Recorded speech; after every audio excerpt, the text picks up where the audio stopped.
Good evening, everybody. I ask you all who are still standing, please find your seats. Try to start this meeting on time. I'm Peter Imsley, Town Moderator here in Bow, and I'd like to call the March 2011 Town Meeting to order. I'm glad to see you all here tonight. As we always do, we start our meetings with a presentation of the colors, and tonight the Boy Scouts of Bow will be presenting. Will Falliner, Drew Wonderly, Shane Wonderly, Joe Looker, Evan Judd, and Teddy Napper. And we'll take it over from here.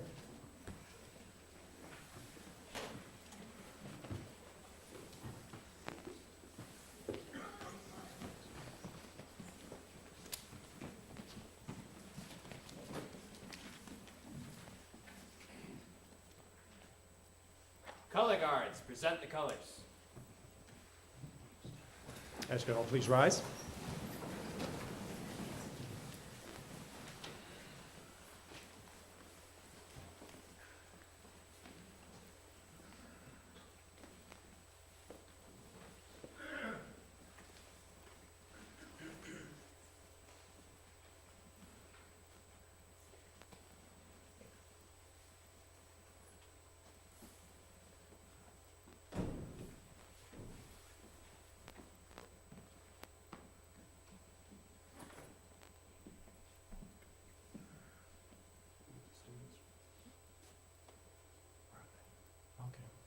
The students can come up on the stage now, too.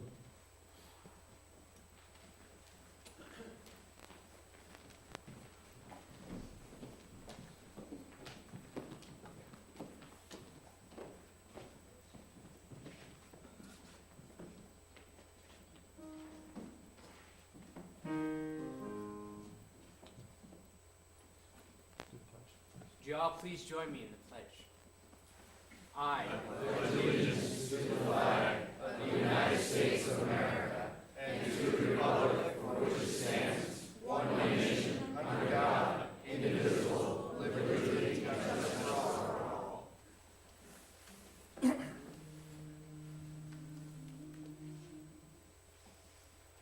Oh, say, can you see by the dawn's early light what so proudly we hail at the twilight's last gleaming, whose broad stripes and bright stars through the perilous fight o'er the ramparts we watched were so gallantly streaming, and the rocket's red glare, the bombs bursting in air, gave proof through the night that our flag was still there.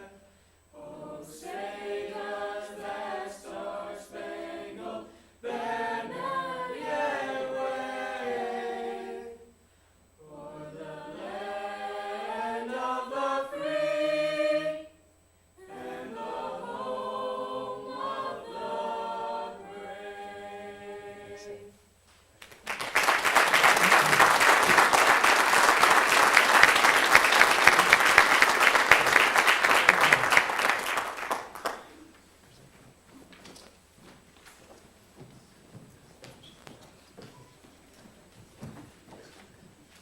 color guards, post the colors.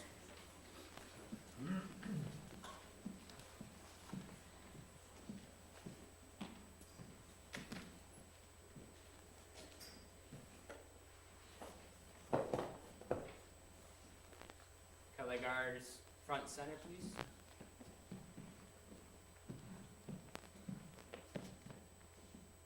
Distance. Right face.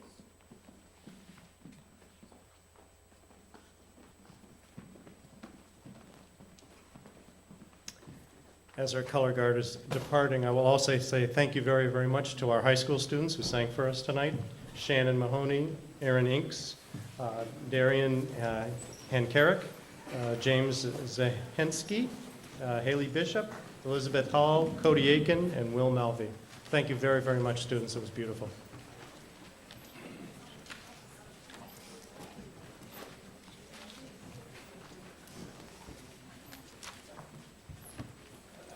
And I know the question has been burning on all of your minds all day today. Yes, those six-packs abs in the Concord Monitor this morning did belong to your town moderator.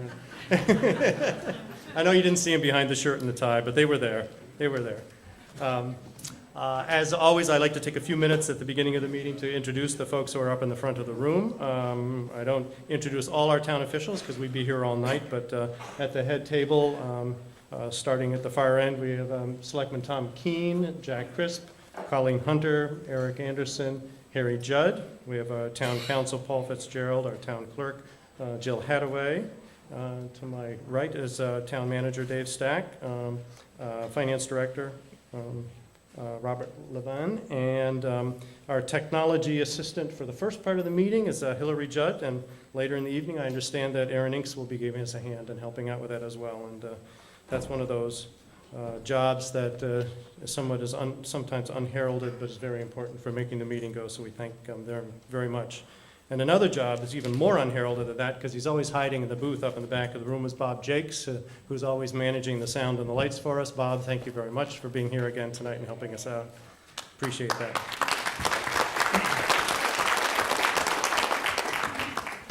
As always, I have a group of folks who I have deputized as assistant moderators to help me tonight if we have any voice votes where we need counts, or if we have any ballot votes, need crowd control and whatnot.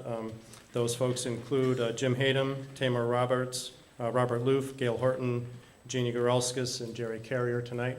Thank you to all of you for giving me a hand. I appreciate that. And you can identify them all because they're all wearing the extremely buff and swanky orange vests as they strut around the room.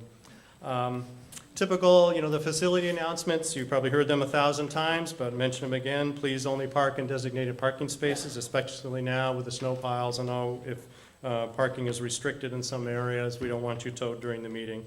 No smoking anywhere in the school facilities, please. No food inside the auditorium. We do have a non-voter section. The upper section in that part of the auditorium is where you should be sitting if you are a non-voter. That would just, not because we don't like you, but when we're doing voice votes or we're taking votes, it helps to have the non-voters separated from the voters. So if you're a voter sitting up there now, please move. And if you're a non-voter sitting someplace else, we'd ask you to move into that section. It is a tradition at town meeting for the Men's Club to present its Citizen of the Year award each year, and I'd like to take a moment at this time to recognize, I think it's going to be Kirk Hemphill, the president, or at least the member of the Men's Club who drew the short straw this time, who's going to be doing a presentation this year.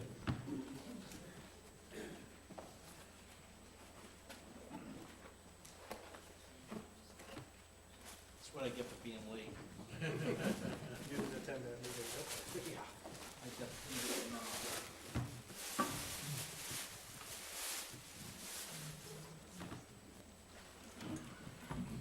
Hi, I'm Kirk Hemphill, member of the Bowman Community Men's Club, here to present the Citizen of the Year Award. Citizen of the Year was created by the Bow Men's Club in 1964 for the purpose of recognizing a person that has given back to the community. Many names come to our attention. Choosing them can be difficult. This year's honoree is a person who sits in the back of the row, but we see him. He never boasts about what he does, but we hear him.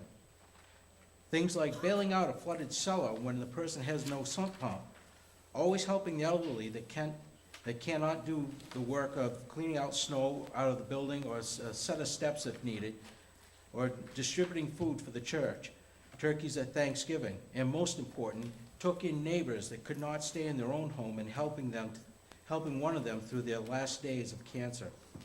Citizens of Bow, I give you our Citizen of the Year, Lenny Virgin.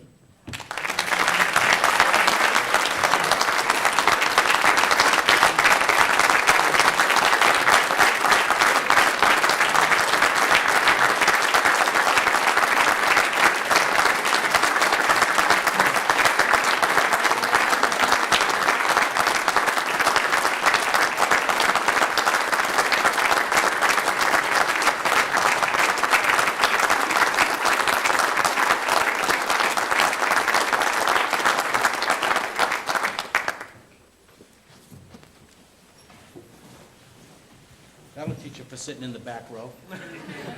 Here you go.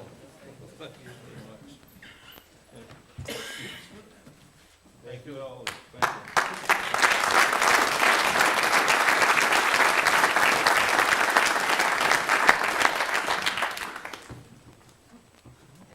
At this point in time, I would also like to present Callie Abrams, who asked me for a moment to speak to you tonight.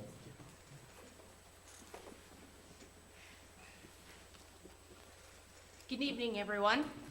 For those of you who have been coming out to town meeting year after year after year, when we changed the date into May when the weather was nicer, and now that we're back in March when the weather still is pretty nice if you ask me, we decided this year we wanted to recognize somebody who has been a very important part of our process. Since I've been on the budget committee, I'm in my second term now, I have been very impressed with this person's leadership skills. And I think the last several years, we as a committee, with the selectmen, the school board, the school administration, and just town officials, you as members of the community, have all benefited from this person's leadership. And sadly, he is leaving us, not from Bo, but leaving the budget committee. And we would like to recognize George Legos for all of his dedication. He has been an awesome leader, and we couldn't have asked for a better leader. And we hope that we can carry on his legacy after he leaves us. Hear, hear.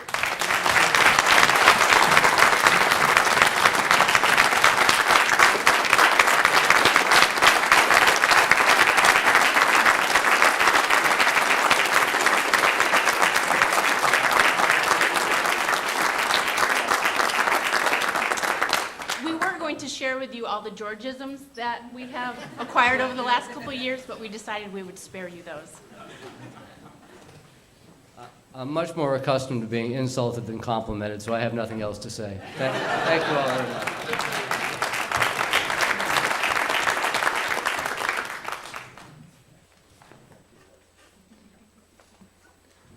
All right, as we move from the awards into the business part of the meeting, as always, I call your attention to the rules that we will be using, or I will be doing my best to follow through the meeting tonight. They are printed in the warrant. There's a section of the moderator's rules that both Jim Hayden and I use, as well as a statement of voter responsibilities to help you understand your role in this whole process, which is key. You are the town meeting. My role is simply to make sure that the meeting flows smoothly and we get our work done. As you know, the couple things I point out in the rules, we do indicate that if we're not done by 11 o'clock, the rule says we will end and adjourn to another night to continue our work. I have reserved this hall for Tuesday, March 29th at 7 o'clock p.m. to reconvene the meeting, should that be necessary. We would also use that same date if we have any votes to reconsider tonight and we have to return for reconsideration votes. Again, that's Tuesday, March 29 at 7 p.m. I'm not going to take the time to go through all the rules, other than to say that what I often say, we're here tonight to take care of the town business, to enjoy ourselves, to enjoy each other's company, and to really cherish the community that we have. And I think people who've heard me in the last couple of weeks, I'm a broken record on this. I think, when you look at what's happening in northern Africa, in those countries where people are dying, people are getting run over by tanks, people are getting shelled by artillery fire as they, are just asking for just a minimal human rights and dignity and the right to speak and participate in their government.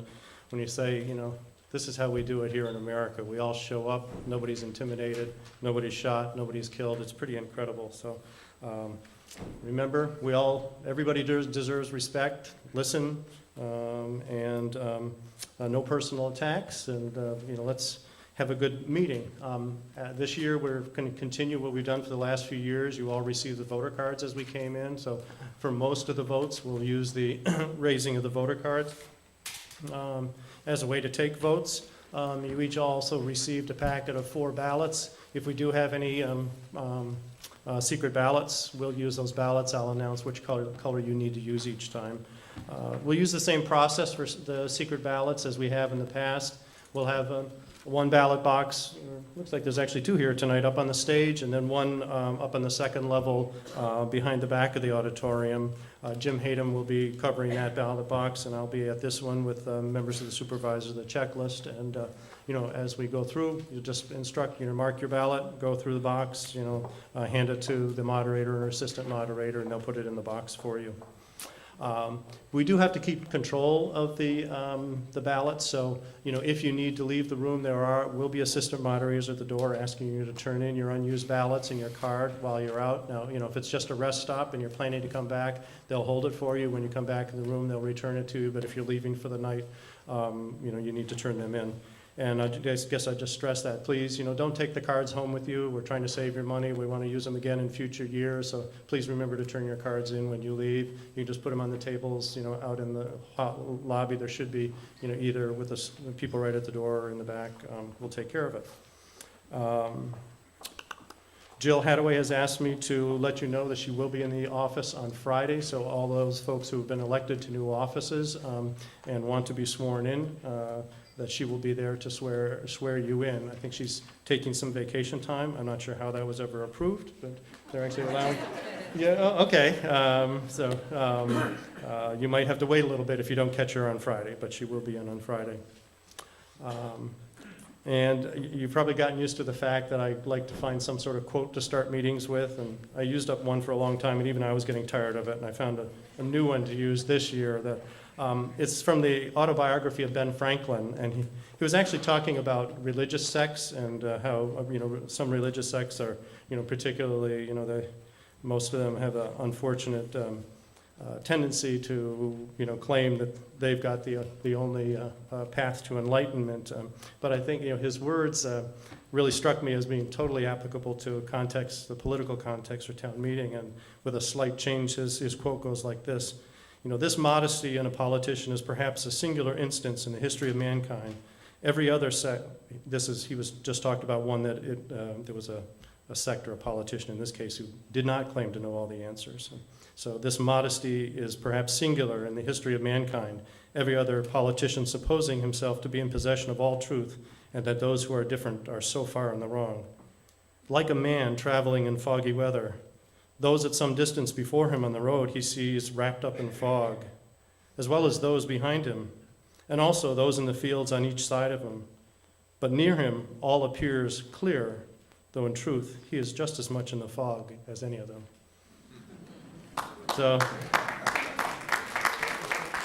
So as we go through the business tonight, I guess let's listen and participate in the meeting with open minds. Let's hear what our fellow citizens have to say. Try to, I saw a great quote once that listening isn't waiting to speak. Listen to what people are saying, and we might all find that we learned something in our own fog, or that somebody else has something to share with us. With that said, I typically start this part of the meeting by reading the beginning of the town warrant and announcing our election results.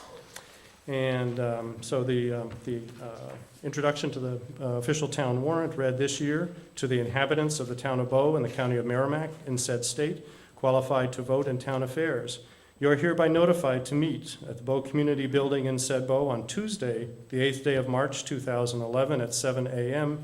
in the forenoon to act upon the subjects hereinafter set forth. The voting on Articles 1 and 2 will be by official ballot, and the polls shall be open for balloting at 7 a.m. in the forenoon and shall not close before 7 p.m. in the evening. You are hereby notified in accordance with the provisions of RSA 39:1A, adopted at the 1980 annual meeting of the town of Bow, to meet at Bow High School in said Bow on Wednesday, the 9th day of March 2011 at 7 p.m. in the evening to consider the remaining articles on the warrant. And as was noticed, we did have our election yesterday. The polls were open, and for those of you who may not have picked up the results, I do report the results at the beginning of the meeting.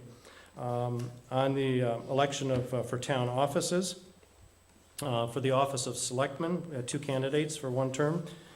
Harry Judd received 860 votes, James Hoffman 579 votes. Harry Judd was re-elected to the Board of Selectmen. Trustee of Trust Funds, John Caron, ran unopposed and received 1,134 votes. Library trustee Ann Hui ran unopposed and received 1,173 votes. For the budget committee, there were 2 openings, and Bill Cohen received 964 votes. Peter Cheney received 1,045 votes. All of those unopposed candidates won. They don't. They did not have to suffer the embarrassment of losing to unopposed. On the zoning amendments, without going into the specifics, I'll just refer to them by the letters in which they appeared on the article. Amendment A, there were 917 votes yes, 339 no, so it passed. B, 813 yes votes, 490 no votes, it passed. C, 1,048 yes, no 228, it passed. D, yes 921, no 338, it passed. E, yes 878, no 366, it passed. F, yes 864, no 396, it passed. G, yes 952, no 304, it passed. H, yes 846, no 426, it passed. And I, yes 978, no 299, it passed as well. I have a note here from the clerk. We had, even though it was a somewhat sleepy election, we had 23 new voters register yesterday, which was great, and a total of 1,457 voters cast ballots yesterday. And we did vote on school elections yesterday, but I will leave that to Jim Hayden to announce on Friday night the results of the school election, unless somebody's dying to hear them. But since they were all unopposed, there's not a lot of excitement there. So with that, double checking my checklist, I think we are ready to move on to the consideration of the warrant articles tonight, which is why you're all here. And as is my custom, I will read the article before we start. I will recognize, or I will entertain a motion in a second. Once I have that, I will recognize one of the members of the Board of Selectmen to introduce the article. Sometimes they will do explanation of the article, and then we will have a debate following that. On a couple of articles, we also have other town officials or board members who will be making presentations. I will recognize them first after the selectmen, and then open the floor for discussion and debate. So with that said, we'll move to Article 3, to see if the town will vote to raise and appropriate the sum of $8,443,643 for general municipal operations for fiscal year 2012, which is July 1, 2011 through June 30, 2012. This article does not include special or individual articles addressed, and it requires a majority vote. Is there a motion to approve or adopt this article? I move to adopt Article 3. Okay, there's a motion. Is there a second? Okay, we have a motion and a second, Georgia Kelly. All right, and Jack Crisp is identified for me as the selectman who will introduce this article. Steal your place at the podium.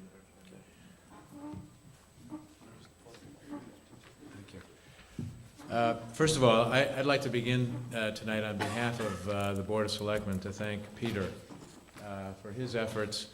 I'd like to point out to everybody that Peter was at the polling yesterday from well before 7 in the morning to well after 7 last night, overseeing our elections, and he does a great job, and all of us would like to thank him for his efforts and his contribution. Since I'm the first member of the Board of Selectmen to go tonight, I would like to take the opportunity to introduce to all of you at his first town meeting our new town manager, for whom we are very happy to have with us tonight, and that's Dave Stack.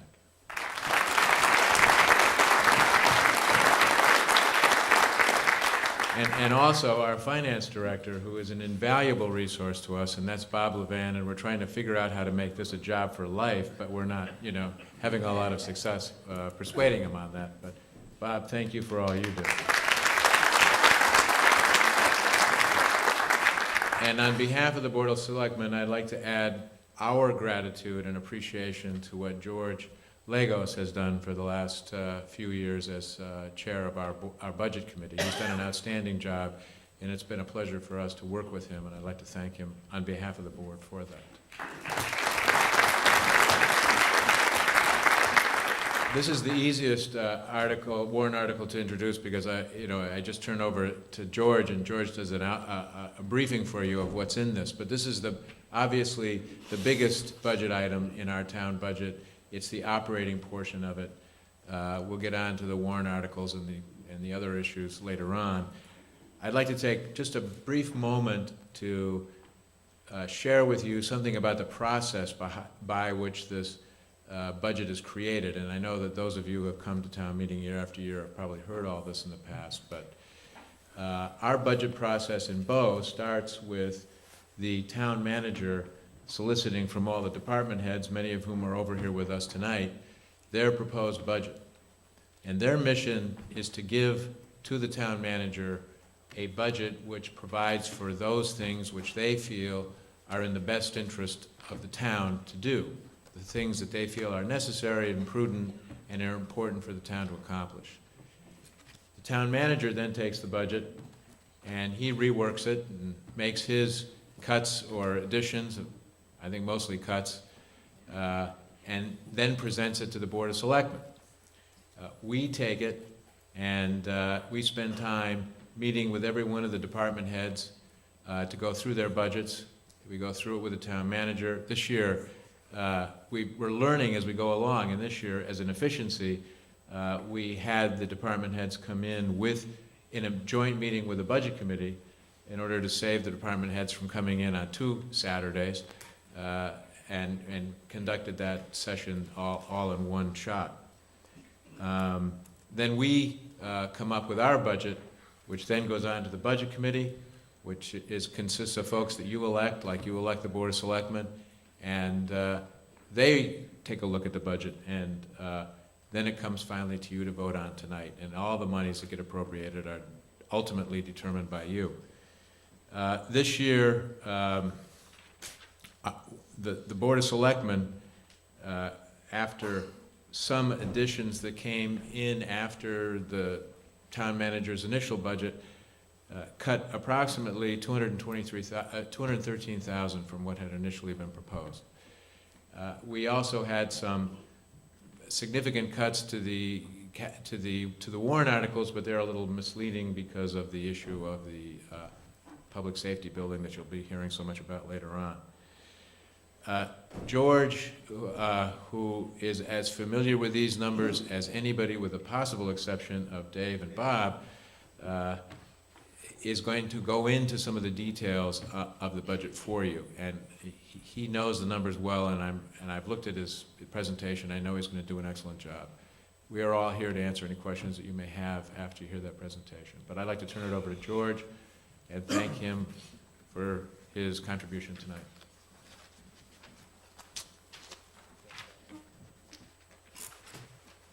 The first thing I'll say is I don't know the numbers as well as Bob Levan does, and I don't know anybody does. I'll also mention, for those of you, I don't think there are too many new faces out there, but if you look at page T48 in the blue pages of the book, for any of you that would like to be more familiar with the process, there's a chart there with some explanatory notes that I think you might find informative. Just briefly, I'd like to introduce the Budget Committee, if I may.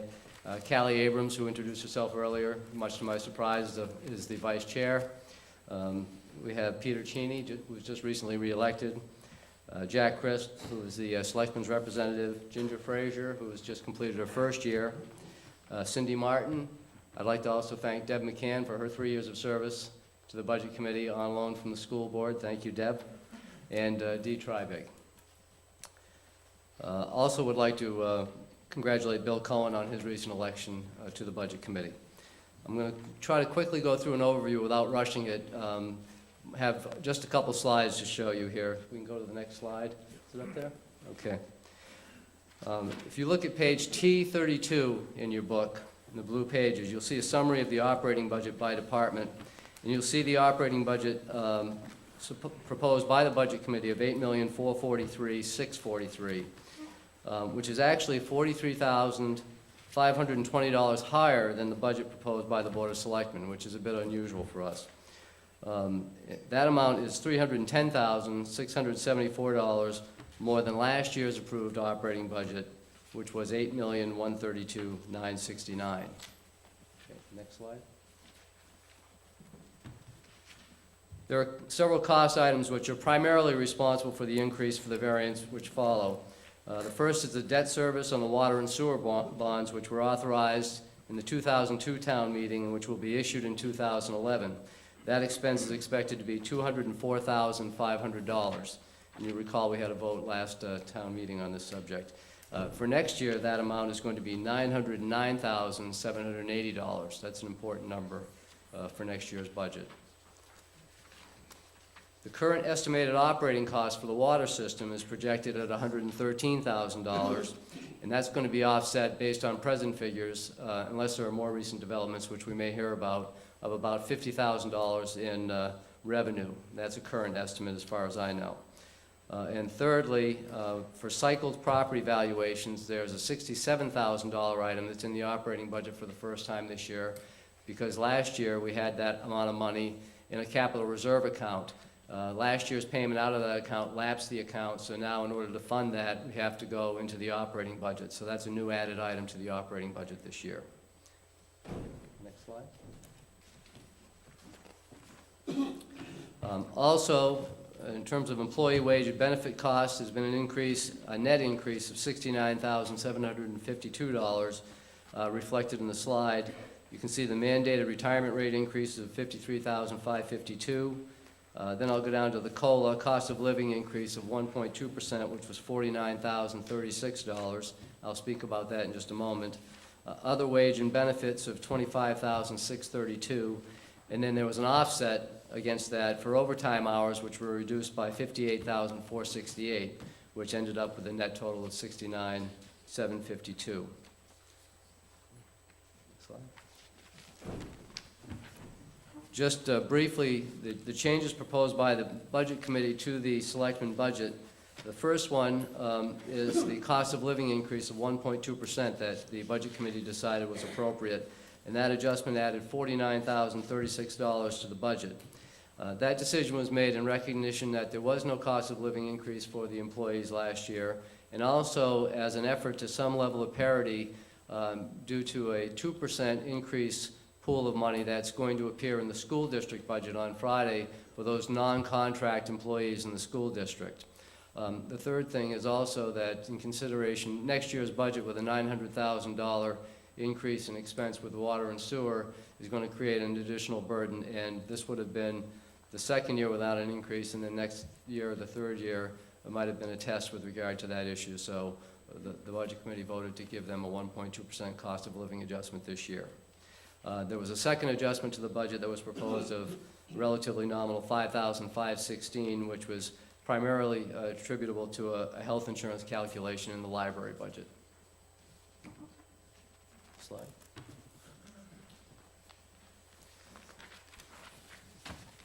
So in addition to the operating budget article, which is Article 3, which is the one we'll vote on first, there are 19 warrant articles which propose appropriations for various capital expenditures, including vehicles, equipment, building, roads, and other infrastructure. And I won't go into how the capital reserve funds operate. I think you're all aware, but it is very important to maintain the capital reserve funds, and you'll see the votes of the selectmen and the Budget Committee on each one as we go along. It's estimated that if all warrant articles which have been recommended by the Budget Committee are approved, the municipal portion of the 2011 property tax bill will increase by average of 5.12%.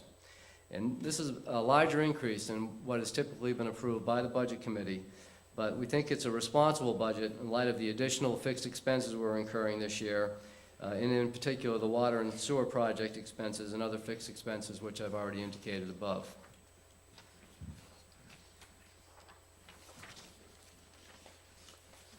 And the last slide I have is the bigger picture, or as I've been known to say, apples to apples. We think it's prudent to consider the big picture in terms of what's being proposed here. This year's school budget, which we'll be addressing on Friday, is being proposed at a level less than last year. And if approved as submitted, will result in no tax increase and actually a decrease in the budget. If the committee's recommended municipal budget were adopted, and all other factors such as school, county, state tax levies, war service credits, net assessed valuations all remained the same as in 2010, then the 2011 property tax rate would increase by less than 1%, 0.97%. I have to emphasize, as Bob always emphasizes to me, that those variables, first of all, it's virtually impossible to make that prediction at this point in time in terms of the remaining variables. And also, we obviously know there's a lot going on at the state government right now with regard to taxes, which could have implications as well. But for purposes of comparing apples to apples, which is the municipal budget and the school budget, to what it was last year, the cumulative impact would be less than 1% if you look at those items only. Once again, not taking into consideration the remaining variables. So all that being said, first I would just like to thank my colleagues on the Budget Committee for the opportunity of working with them the past 3 years, and for all of you for giving me the opportunity to serve on the Budget Committee. I'd also in particular like to thank our town manager, David Stack, and Bob Levan. David's obviously new with us this year, but having worked with Bob over the past 4 years, you would have to describe him as a tireless public servant and an extraordinary resource who we have relied upon very heavily over the years. So thank you once again, Bob. And thanks to the selectmen as well for working very diligently to present what I think is a very reasonable budget under what have to be considered very difficult and challenging economic times. So thank you all very much.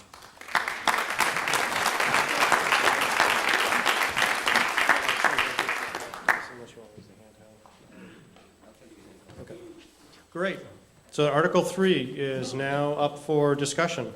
As has been in the past, we have 2 microphones that people can use to speak on our articles, and I will try to go back and forth to recognize people, and I ask if there are people who haven't spoken yet, please let everybody speak at least once before you request the opportunity to speak again.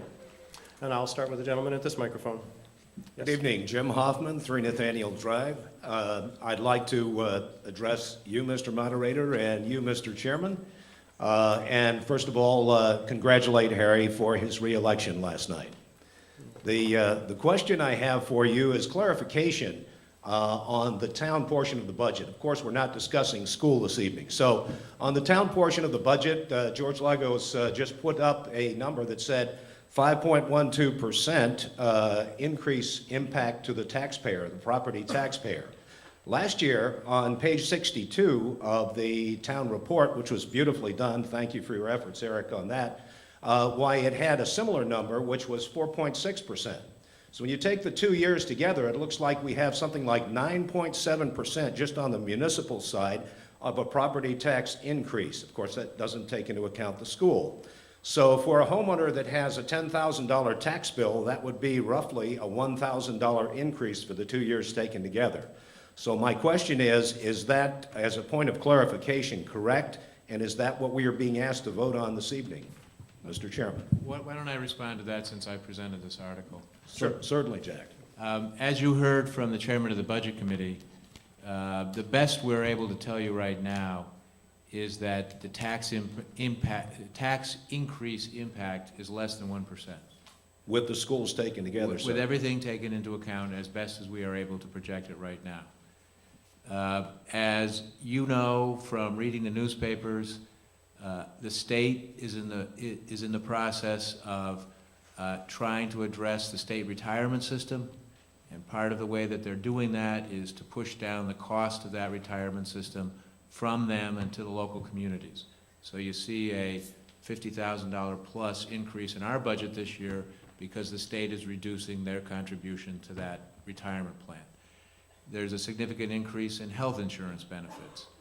We have an increase in the budget this year due to bond payments on the water and sewer project and the operating expenses. We're in that twilight period right now where construction is just getting started, the system is not in operation, so that we're having to make bond payments. We're starting to have to make bond payments, but we don't have offsetting revenues from that system until it is completed sometime next fall and in operation. Those things combined have resulted in the increase that you are referencing. Yes, I think this is a very responsible budget. It was very, very difficult for every member of this Board of Selectmen to take a vote to not give our highly dedicated town employees any COLA at all, which I think they richly deserve. But in an effort to try to keep taxes down, That was one of many things that didn't make it. The Budget Committee has seen it differently, and I completely respect their view on that. But to answer your question, yes, I think this is a very responsible budget. So thank you for the background information, which is pertinent, but the question remains, with separation of the school portion of the budget impact, just on the municipal portion of this budget that we are being asked to vote on tonight, that is the operating budget plus all of the other budgeted warrant articles that we will be voting on this evening, the tax impact, property tax impact is 5.12%, as George Lagos indicated, and last year we had 4.6%. That's a total of nearly 10%, and on a $10,000 property tax bill, that will be a $1,000 increase for those 2 years. Well, Jim, you know, you have to use the real numbers. And don't forget, whatever increase was in the budget last year was the increase that the people of the town who came to this meeting voted on. It's what they approved. As George indicated, the best we can say to you right now is the tax increase is less than 1%. Now, that is the real tax increase. I don't know what else to tell you. I've tried to tell you, I think George has tried to tell you where the increases in the budget came from this year and the reasons for them.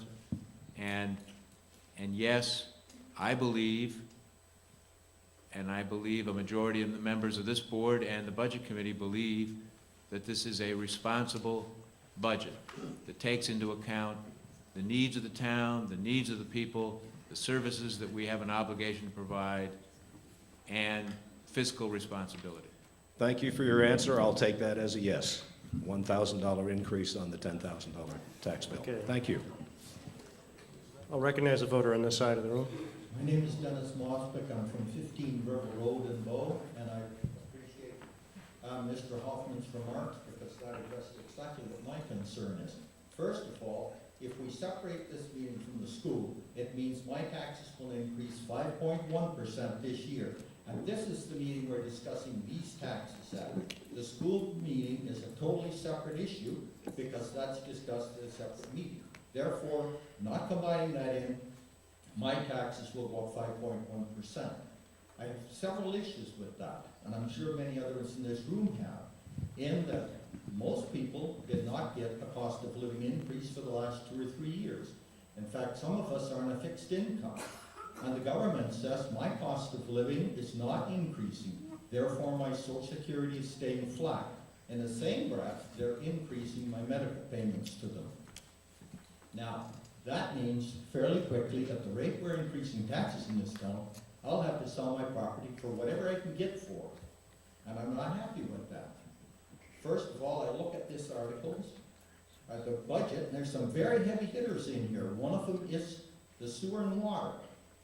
Just for operating, we're going to be paying $100 and some odd thousand this year. That's a phenomenal amount to this town for no income for a long period of time. We've been trying to get businesses in for some time, and I've got to compliment the people at the table up here for looking at our best interest. I think you've done normally a very good job, but I think we have to watch where the money's coming from and how we're spending it in this particular time. The economy isn't turning around. There's no signs of it turning around. And I can't afford $1,000 or even a $500 tax bill increase. Next year, it's going to go even much higher when I see this $909,000 number thrown out. Quite frankly, we haven't had anybody even looking seriously, maybe one party looking at the town of Bow that might move to town. And town of Bow, I don't think has been very good as far as looking for new businesses. I think if I'm not mistaken, we had the opportunity to bring a development in near exit 1 on Clinton Street, and that was voted out. It did require zoning changes, but it was a business that could have given us some income. And I don't know how much your business income is going to increase unless we get some major hitters. And we've got nobody signing any papers unless I'm wrong, and if somebody knows something that I don't know. But this money, it looks to me like it's going down the tubes. Now, there's another problem with this. If we put water and sewer in down, we are going to end up attracting the only thing that you need water and sewer for, and that is low-income housing. And once we do that, our school costs are gonna go out of sight because we're gonna have a lot of families moving in with a lot of children. Right now, our school budget should be going down because of that. We've got less school population than we had in the past. And I think we need to take another look at this whole sewer and water thing and any other increases in the town. Thank you. Let me briefly try to respond to some of that. First of all, it just isn't factually accurate to say that the fact that the municipal budget has gone up 5%, that means taxes are going up 5%. There are a variety of factors that go into determining the tax rate. Obviously, the amount of the town budget is one of those. What the assessed value of the property in the town is for the year in which the taxes are going to be assessed is another factor. What funding comes from the state is another factor. There are a variety of different factors that go into ultimately setting the tax rate. So I don't think it is accurate to say that strictly speaking, a 5% increase in the municipal budget, operating budget, translates automatically into a 5% increase in property taxes.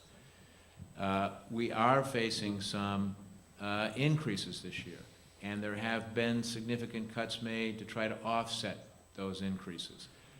The water and sewer project is something that has been voted on here at this town meeting 2 or 3 times already, and the voters have expressed their desire to proceed with the water and sewer project, to have the water and sewer project, to issue the bonds.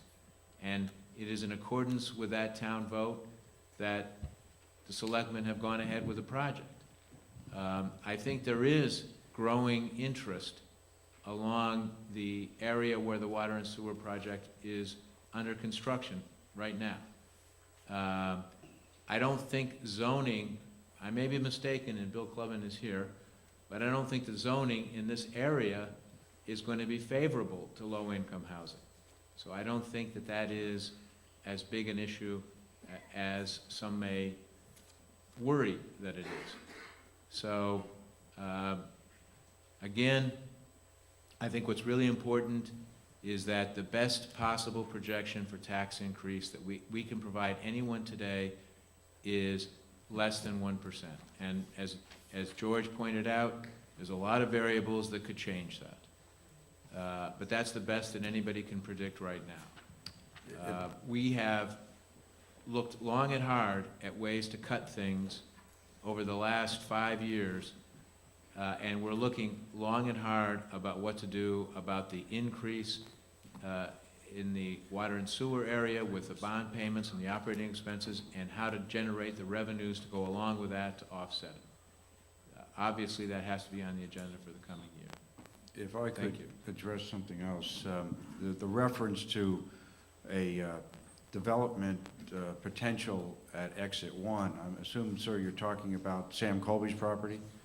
And, well, that's the only one I'm aware of, and that was a conceptual design presented to the selectmen and to the planning board, I want to say it was 3, maybe 4 years ago, and there was some discussion about the need for zoning change. However, that potential developer walked away because there was no water. And the cost to him of having to lay the pipe from our existing well down on River Road to the site was greater than he would put out to, because we didn't have the system operating. It was greater than he would be willing to invest in order to get that going. So it was given some very preliminary review, but that's why it was the developer pulled back. The town did not ask him to leave. I was under the impression that there was some organization looking at the current moment, according to what I read in the newspaper the other day. Although no paperwork had been signed for it, but there was some interest. I guess Yeah, I'm sorry, sir. I'm unaware of that, so I'm afraid I can't offer any insights on that. Right, I guess what I'd like to ask is, we've strayed a little bit from talking about the budget here. I think the potential development projects and things are not really germane at this point in time, so I'd ask you folks to kind of keep your marks focused on the budget questions we're discussing. I don't see anybody at that microphone, so I'll recognize the voter, next voter at this microphone. Julie Jocelyn, Woodland Road. I just have a question on clarification. I know that you don't have figures this point on the state budget, but there is a proposed budget out there from the governor. Does this budget account for his cuts? Or if they go into effect, are we then going to have an additional tax increase because those revenue sources were counted in this budget? You want me to take that, Jack? or you? Sure, go ahead. I'll answer your second question first. Tonight, we will set a budget for the fiscal year, and we will make this budget work for the next year, which, Basically, if that means our revenues go down, the taxes are going up. no ma'am, it doesn't. It means that we will have to make do with the budget that you passed tonight. And our budget, as you know, our budget year runs from July through June, which is also the year budget of the state.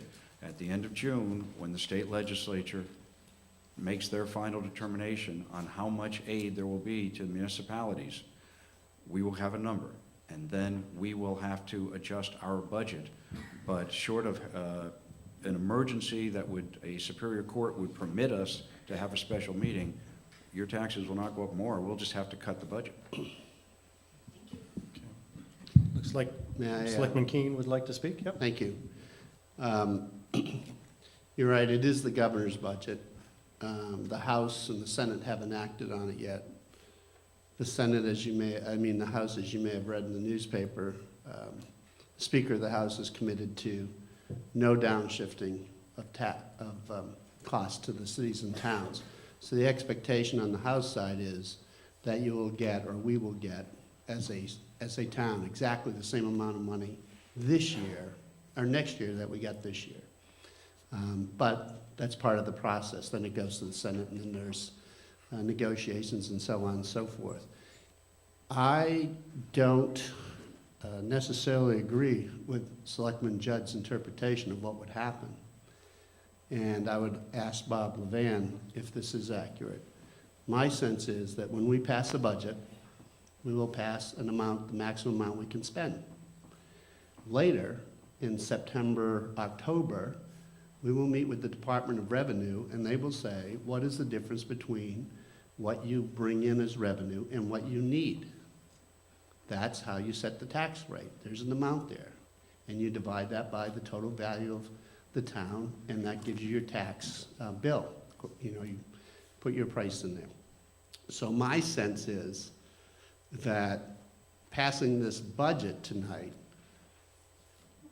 is the legal means by setting the town budget, and there's what you might have is a selectman's promise that there will be no tax increase, and that would mean that we'd have to reduce expenditures, but I'm not sure that goes to DOR, does it?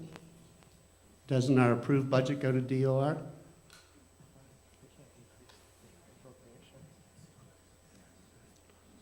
I guess I'm asking Bob Levan that question. Well, turn to Bob first, and if he can't handle it, Paul Fitzgerald may be on the hot seat. Go ahead, Bob. Okay, both of the selectmen have given you true statements to a degree here. Tonight, Remember that comment about the fog? you voters will determine what our appropriations are. That's the only thing that will be fixed tonight, is the appropriations.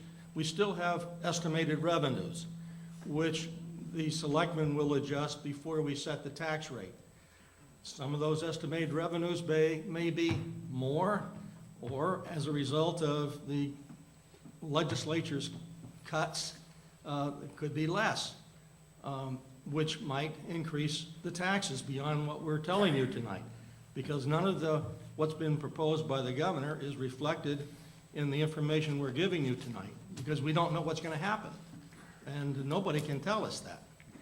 Now, what Selectman Judd said is that even if there are cuts that come down in our revenues from the state's actions, the taxes may not be increased anyway, and that would depend on the selectmen's vote relative to the use of general fund balance.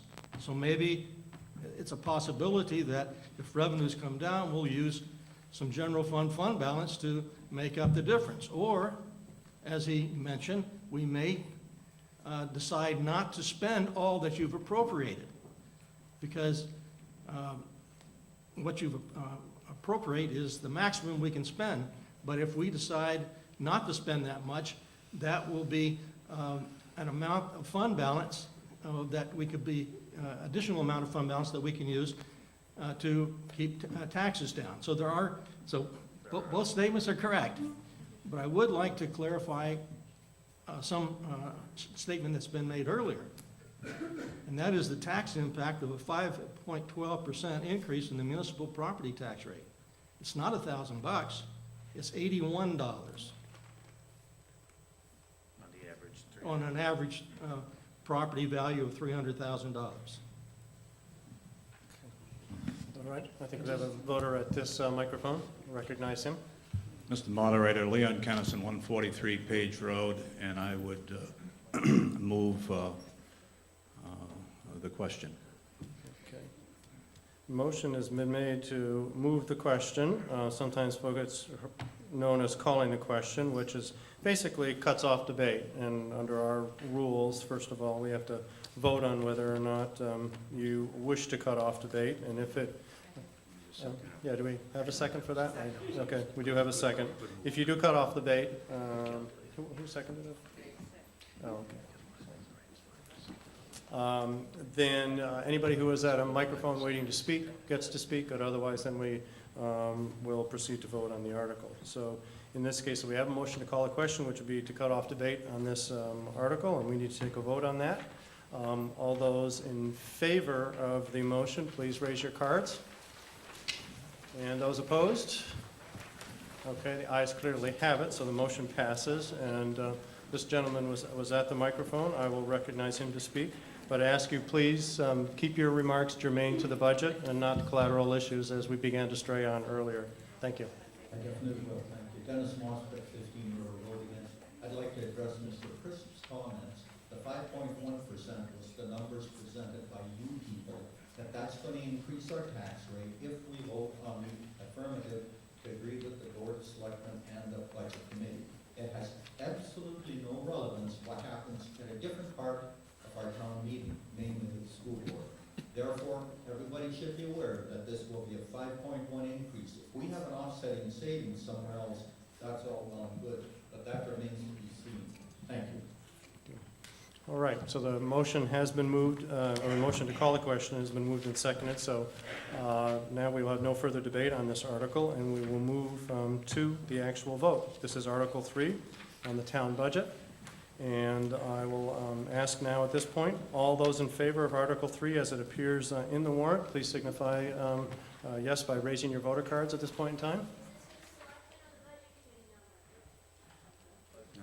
Well, This is just yeah, the number is the number that you see up there. I mean, I don't want to confuse this. I probably, it's the wrong time to ask a question because we're in the middle of voting at this point in time. But if people will indulge me, it's my understanding the number you're voting on is the Budget Committee's number, which is the increase of the Selectmen's number. But at the risk of being criticized for confusing things, we'll start again. All those in favor of Article 3, please raise your cards. Okay, please put them down. All those opposed? Okay, the ayes have it. The article passes based on the card vote. Excellent. Next article is Article 4, to see if the town will vote to raise and appropriate the sum of $509,000 for road paving and road reclamation and reconstruction of Longview Drive. Requires a majority vote, and is there a motion to adopt Article 4? I move the adoption of Yeah. Article 4. We have a motion and a second. Motion and a second, Article 4, and it looks like Selectman Tom Keene will introduce this article. Thank you, Mr. Moderator. This article is an article that we bring before the voters every year. And there's always a question of whether or not we ought to include this in the budget or make it a separate warrant article. There are many of us who feel, apparently there's a majority of us who feel that this should be a separate item so that you, the voters, can make a decision about whether to proceed with this or not to proceed with it. Each year, we select a road to be repaved or resurfaced. Sometimes we tear the road up and put in a whole new road. Other times we fix the drainage system underneath it. Other times we simply lay another coat of asphalt on top. But these roads are selected by the highway department, and there's a priority list. And this year, last year it was Ridgewood, you may remember. This year we're doing Longview Drive, and this year's project is estimated to cost no more than $509,000. And for that $509,000, it'll involve grinding and grading the existing pavement, the installation of about half a mile of new under drainage, which will help support the road for much longer lifetime, and to provide proper road drainage, and then lay down 2 inches of base course and 1 inch of wearing course asphalt. The whole project is approximately 2.5 miles. If I could make one point of clarification on that. We're going to rehabilitate Longview, but we're also going to pave 2.5 miles of other road in addition to Longview. So it's not all Longview. It's Longview plus 2.5 miles of other roads around the town, which I think is what Tom meant to say. Okay, that's Article 4. It's been moved and seconded and explained to us. Does anybody have any comments they wish to make? I don't see anybody at microphones or getting up and going to any microphones. If not, let's take a vote on Article 4. All those in favor, please raise your cards. Thank you very much. All those opposed? Okay, the yes votes definitely have it. The article passes.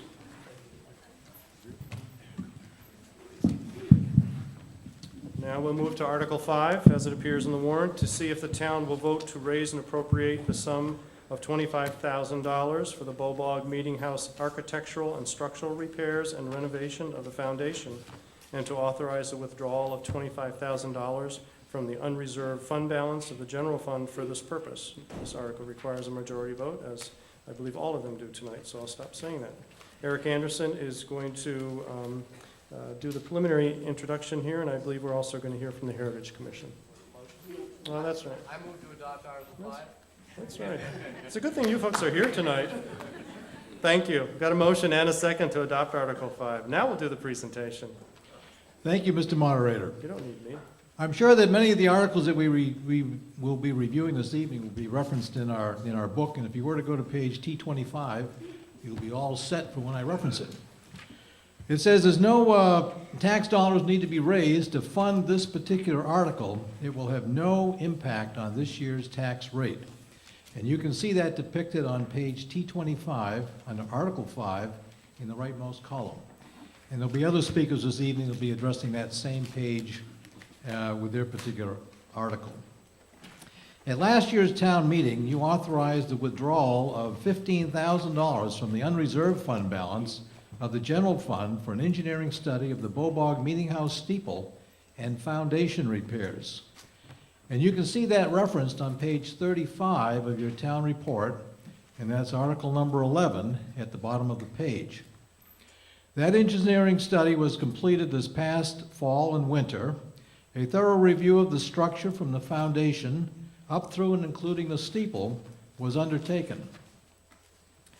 From that study, construction drawings were prepared for the total structural renovation project.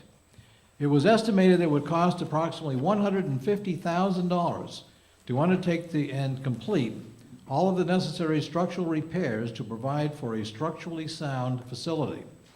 Although the Board of Selectmen supported undertaking the project to firm up this structure, the Budget Committee did not support that extensive a project at that cost at this time. The Board of Selectmen reconsidered its position, knowing the Budget Committee's concerns. However, the Board of Selectmen felt that some work needed to be done this year at the Bulldog Meeting House to begin shoring up its sagging structure. By a vote of 4-0, the Board of Selectmen scaled back the project to focus almost entirely on the foundation and the truss enhancements in the attic as recommended by the engineer as a, quote, stopgap, unquote, measures, while the remaining structural work is phased in possibly next year. The amount agreed upon to do this work is estimated to be $25,000. With a vote of 7-1, the Budget Committee supported the Board of Selectmen's scaled-back approach. This structure was built in 1835. It's 176 years ago. It's the oldest remaining town-owned historic structure. Mary Baker Eddy, born in Bow in 1821 and founder of the Christian Science Church, donated the steeple to the town and to this church in 1903. That original bell is still housed in the Bobog Meeting House steeple today. In addition, this past month, thanks to the efforts of Fay Johnson and the Bow Heritage Commission, the Bobog Meeting House was placed on the New Hampshire Register of Historic Places. This increases our chances, our community's chances, of receiving grants of money for future use. The Bobog Meeting House and the Bow Heritage Commission would greatly appreciate your support in having this work begun, preserving this community's most historic jewel for present and future generations to enjoy. Gary Nyland, the Vice President of the Heritage Commission, is here, and he'll be providing a little additional information on this. Both he and Bruce Buttrick, the town's building inspector and code enforcement officer, worked very closely with the engineering firm that analyzed the building's structural needs. So with that, I'll introduce Gary, and he can walk through some visuals and give you a little better appreciation for what's needed. Thank you for the promotion, Eric. I was vice chairman, now I'm vice president. That's a pretty good promotion overnight, you know? Gary, why don't you use the... Is there one I can? Can you hear me? Okay. I've never really had a problem with people hearing me. Being a cop all those years, you yell at a lot of people. But we'll go on, try to be quiet tonight. Just to show you, this is the certificate that we've got from the State Historic Building saying we're going to put a plaque on the building in the future. I can't hold it up and talk at the same time, but it's okay. I'll get back to here for you. We got some slides up here. Would you proceed with the slides? This is the foundation stone that's out of place. As you look down the wall, you'll see the one that's tipped in. We got to have some rodent control down there. The woodchucks dug a hole behind it, tipped the stone in. Therefore, the beam, the carrying beam around the top of it kind of, caused the problems up above. So we're going to fix that. There's the stone out of place as you can see it. What we'll have to do is we'll have to put supports on either side of that stone to hold that carrying timber, and then we'll go up and fix the truss up above. Next slide, please. As you can see, it's kind of got a little wave in the foundation. If you go inside, there's a separation of the window, and the beam is right beside there. It goes up, connects to the truss up above. So, next slide. This is what the beam looks like. That was created by water damage that got through from some previous workmanship that had been done about 20 years ago, and so we're gonna shore up the beam and put some webbing. Next slide. This is what we're gonna do in that slide. Those cross webbings that you're seeing up there. And instead of spending $150,000 to do what was recommended by the engineering firm, we basically revisited it and came back and decided that this was the minimum amount that we should do in order to keep this thing going. And like Eric said, hopefully we can get some, because we just qualified an historic building thing, we can get some more grants and money from LCHIP and a few other things that we're looking at to help carry the burden of cost to the townspeople and restore this and keep this historic building. There's the steeple right there. The bell that's housed in there, is a unique bell. Inside, if you've never been inside that, you need to go visit with us. We're planning on doing a lot of things with it in the future as far as opening it up to more use, and we look forward to doing that. So we would appreciate your support, and I'd be willing to answer any questions anybody's got, but thank you. Thank you very much.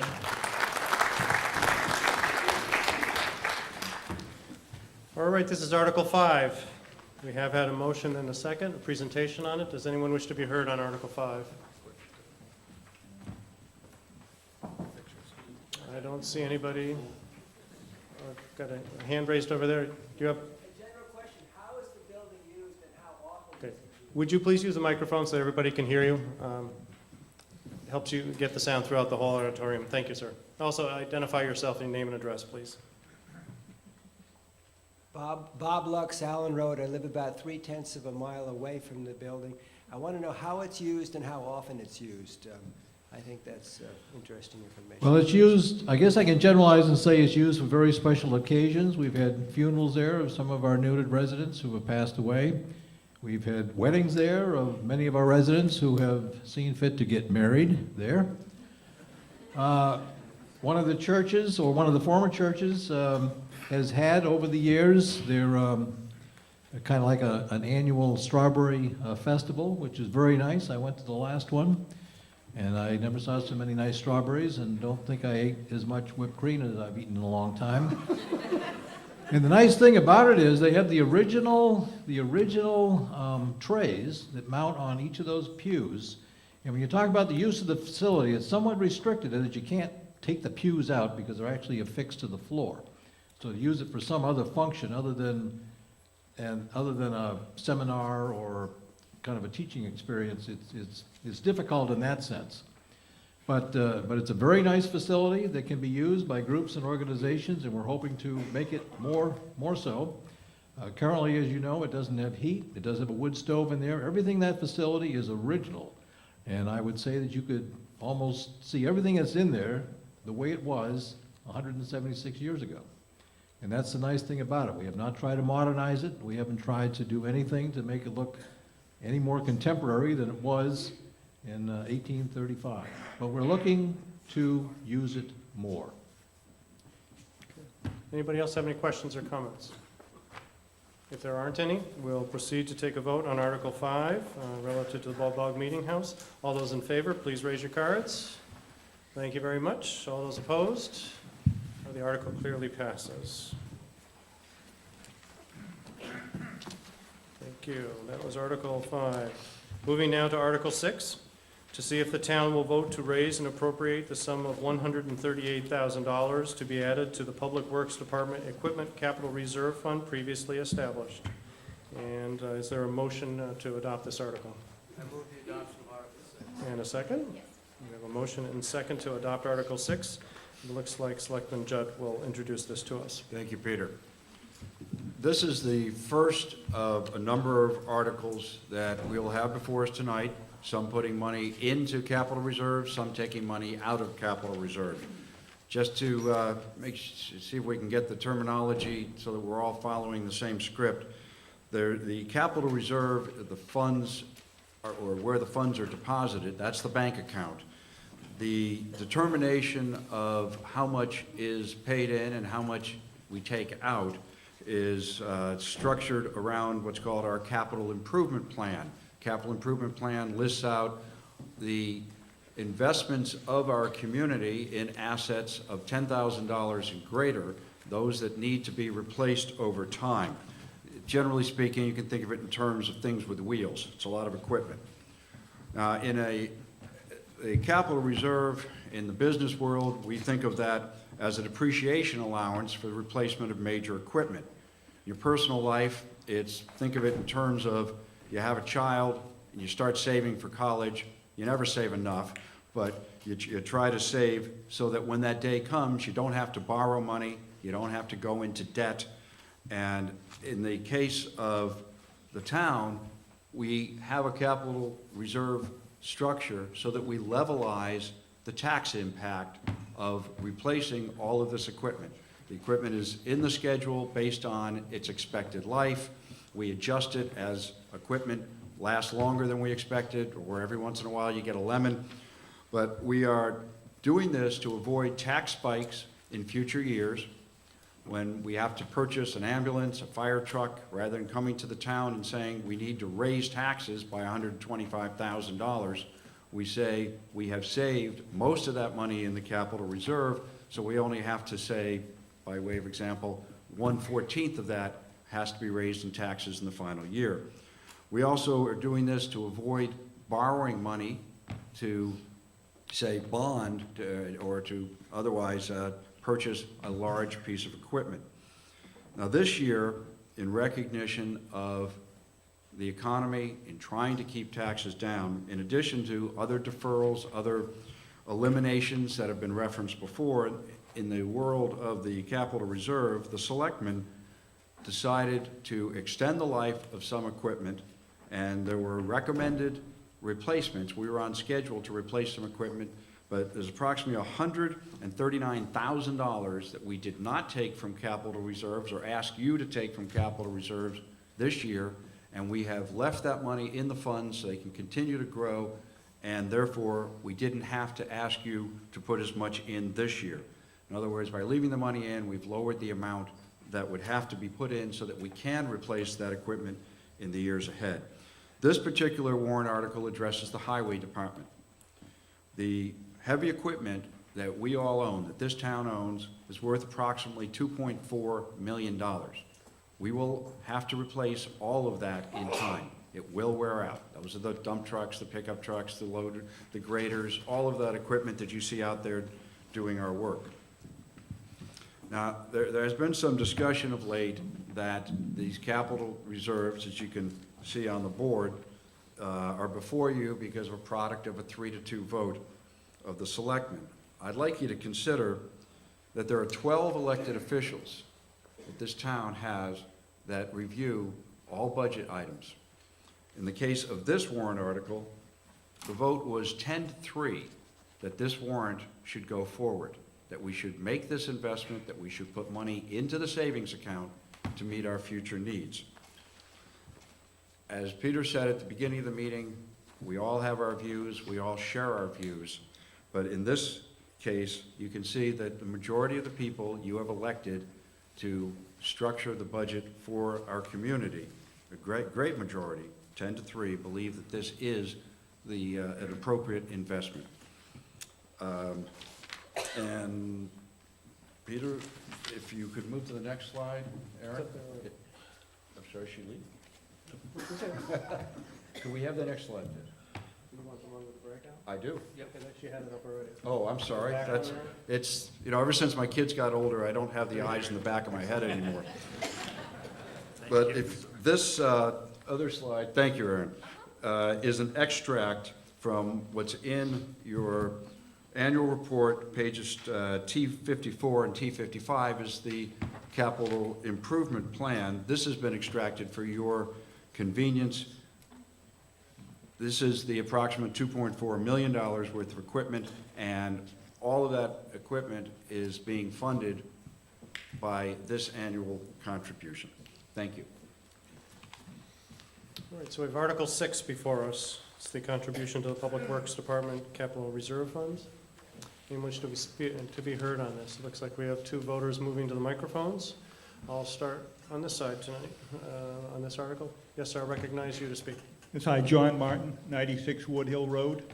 And I'm going to preface by saying that I hope everyone considers the will of the majority of elected officials in the State House as well as they do the will of the majority of the elected officials in the town. It doesn't always work that way, but I hope they do. But I would like to say that not only with this article, I noticed that we have $733,000 in that capital reserve fund now, projected at the end of the fiscal year. I think we're probably putting in too much money. I've gone through all the warrant articles and roughly adding in my head comes to over $1 million, which seems to equate to about an additional 12% on the town's operating budget this year. And then I look at the projection earlier, where a $200,000 payment on, I think the sewer bond will balloon to $900,000 next year. So there's even more money we're going to be putting out next year. And I just think we're probably acting a little precipitously putting this much money into capital reserve funds. I haven't got a figure to offer an amendment, but that's my opinion. Thank you very much, sir. I'll recognize a voter at this microphone. Dennis Mossbeck, 15 River Road, and I don't know how many years Bo's been setting up capital reserve funds and on what basis they're making that, but I recognize that over the past 10 or 15 years, on most vehicles of any type, that they last a lot longer nowadays because of the oils and also the mechanical capabilities of them. I suspect that with proper maintenance, we could probably squeeze out a little bit extra, and I realize that 10 out of the 13 people have said, yes, we can, and I would suggest though, however, based upon the jump in the 5.1% this year, if we pass all these warrant articles, I see this one could probably quite safely be voted no to for this year, and then reconsider it next year again. Thank you. I think there was a question, if I could answer. The capital reserve went into effect approximately 15 years ago, sir. Great. There's nobody at that microphone, so I'll recognize the gentleman over here. Peter Bloomfield, Buckingham Drive.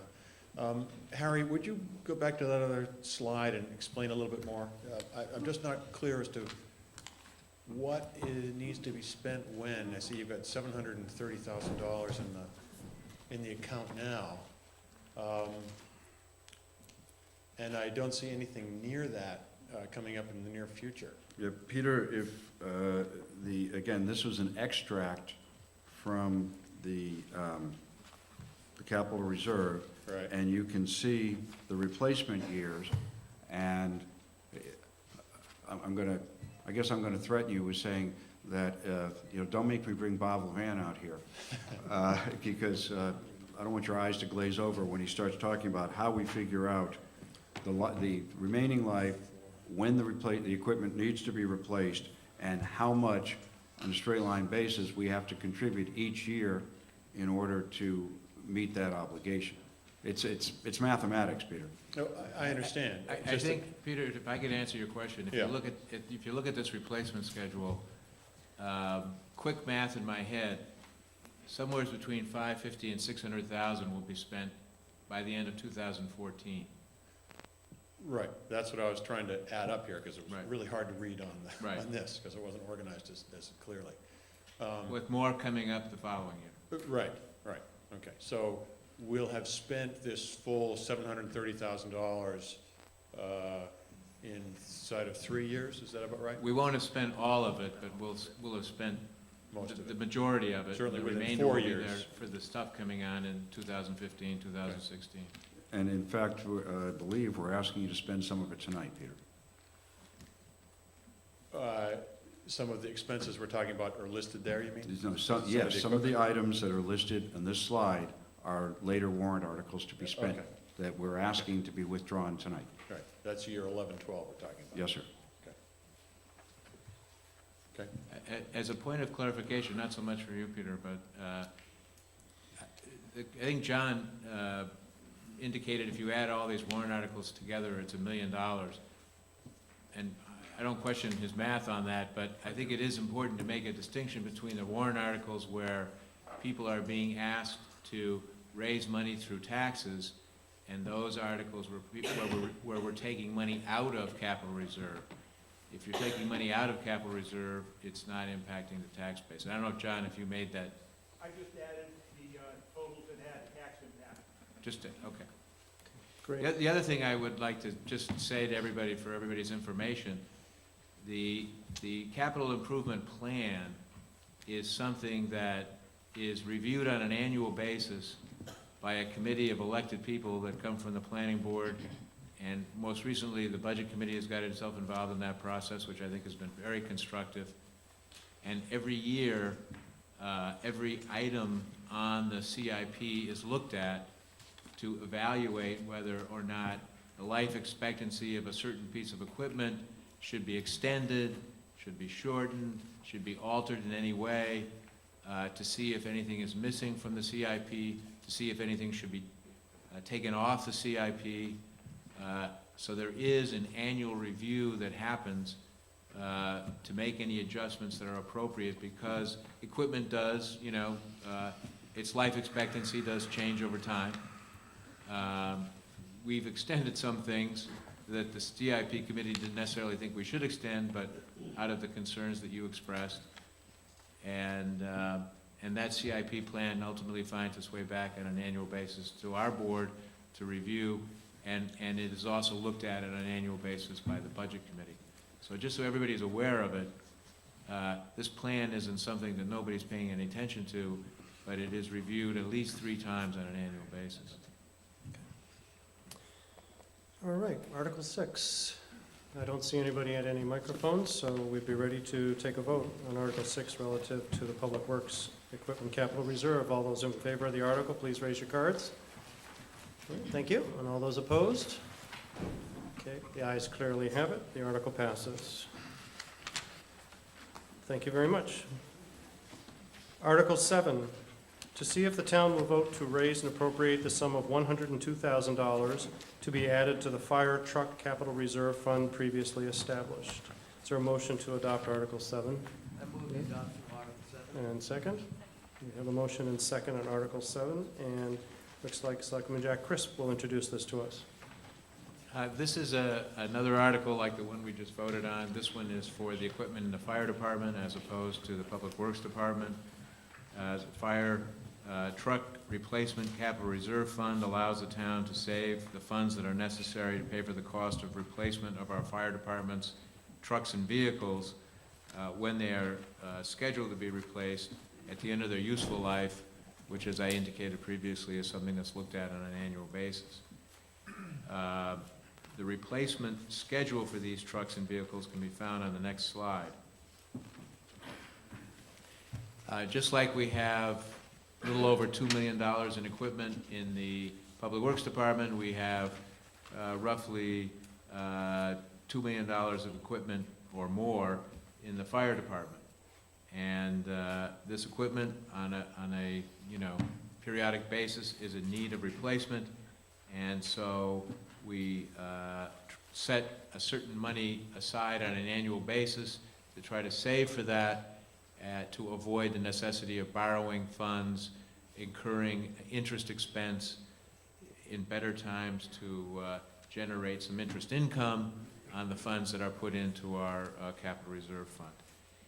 The fire department, under the leadership of our chief, Dana Abbott, I don't know where Dana is, there he is, has been rather aggressively looking for lots of different sources of funding for all the things they do. If Dana could step up for a minute, I'd like you all to know that over the last 7 years, through the efforts of a couple of firefighters in particular that Dana will tell you about, the fire department has managed to obtain roughly $1 million in grants to help us with some of the expenses in our fire department. And as I think everybody knows, while we do have a number of very dedicated full-time firefighters so we can provide the town with 24/7 protection, the vast majority of folks in our fire department are volunteers who give of their time freely to serve our community and protect us in a time of need. So Dana, if you want to tell us something about that. Yes, as Selectman Chris just indicated, we've received several grants over the years. In fact, 3 weeks ago, we were notified that we will be receiving an additional grant for $178,000 to replace all the firefighters' protective clothing that they wear on structural calls, and also about $80,000 to install a vehicle exhaust system for the fire station. This system could be moved to a new location if at some points we do get the safety services building. So it would be a great help for the town and for the department. Do you want to say a few words about your perspective on the capital reserve? The Capital Reserve Fund is very important both to our department and to the town, other departments. It helps long-range planning for major purchases. It spreads out over the cost over several years, and it is a lot easier to pay for when the need is present for the department. Thank you, Chief.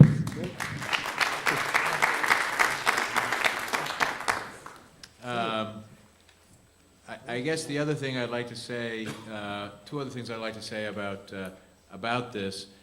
One of the benefits in setting the funds aside in a capital reserve fund like this on an annual basis is it helps us avoid spikes in our taxes.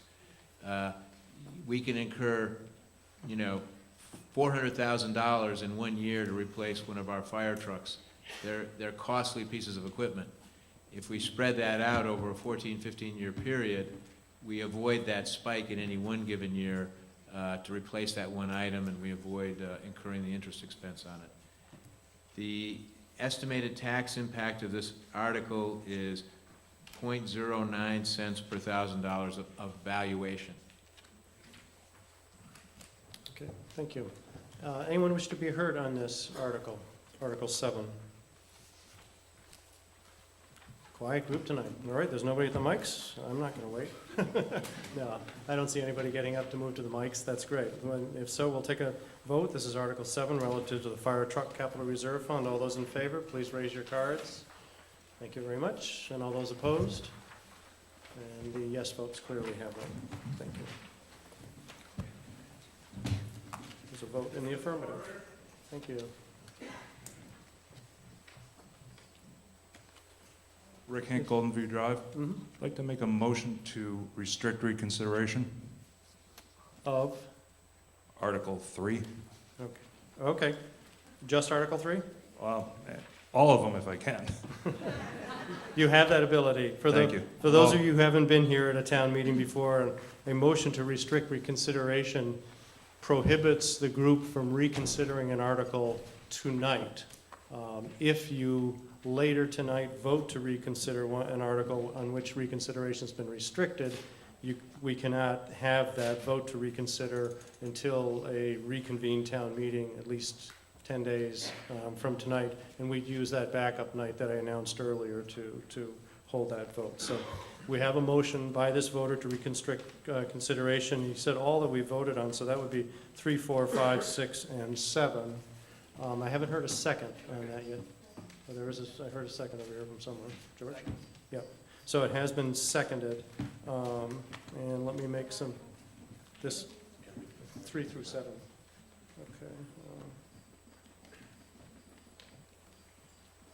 Okay, so that is one motion that's an appropriate time. We're between articles right now, so we have the motion and second to restrict reconsideration. Does anyone wish to be heard on this article at this point in time?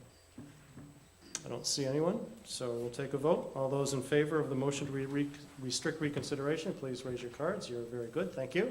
And all those opposed, no? All right, the article passes, or the motion passes, so reconsideration has been restricted on Articles 3 through 7.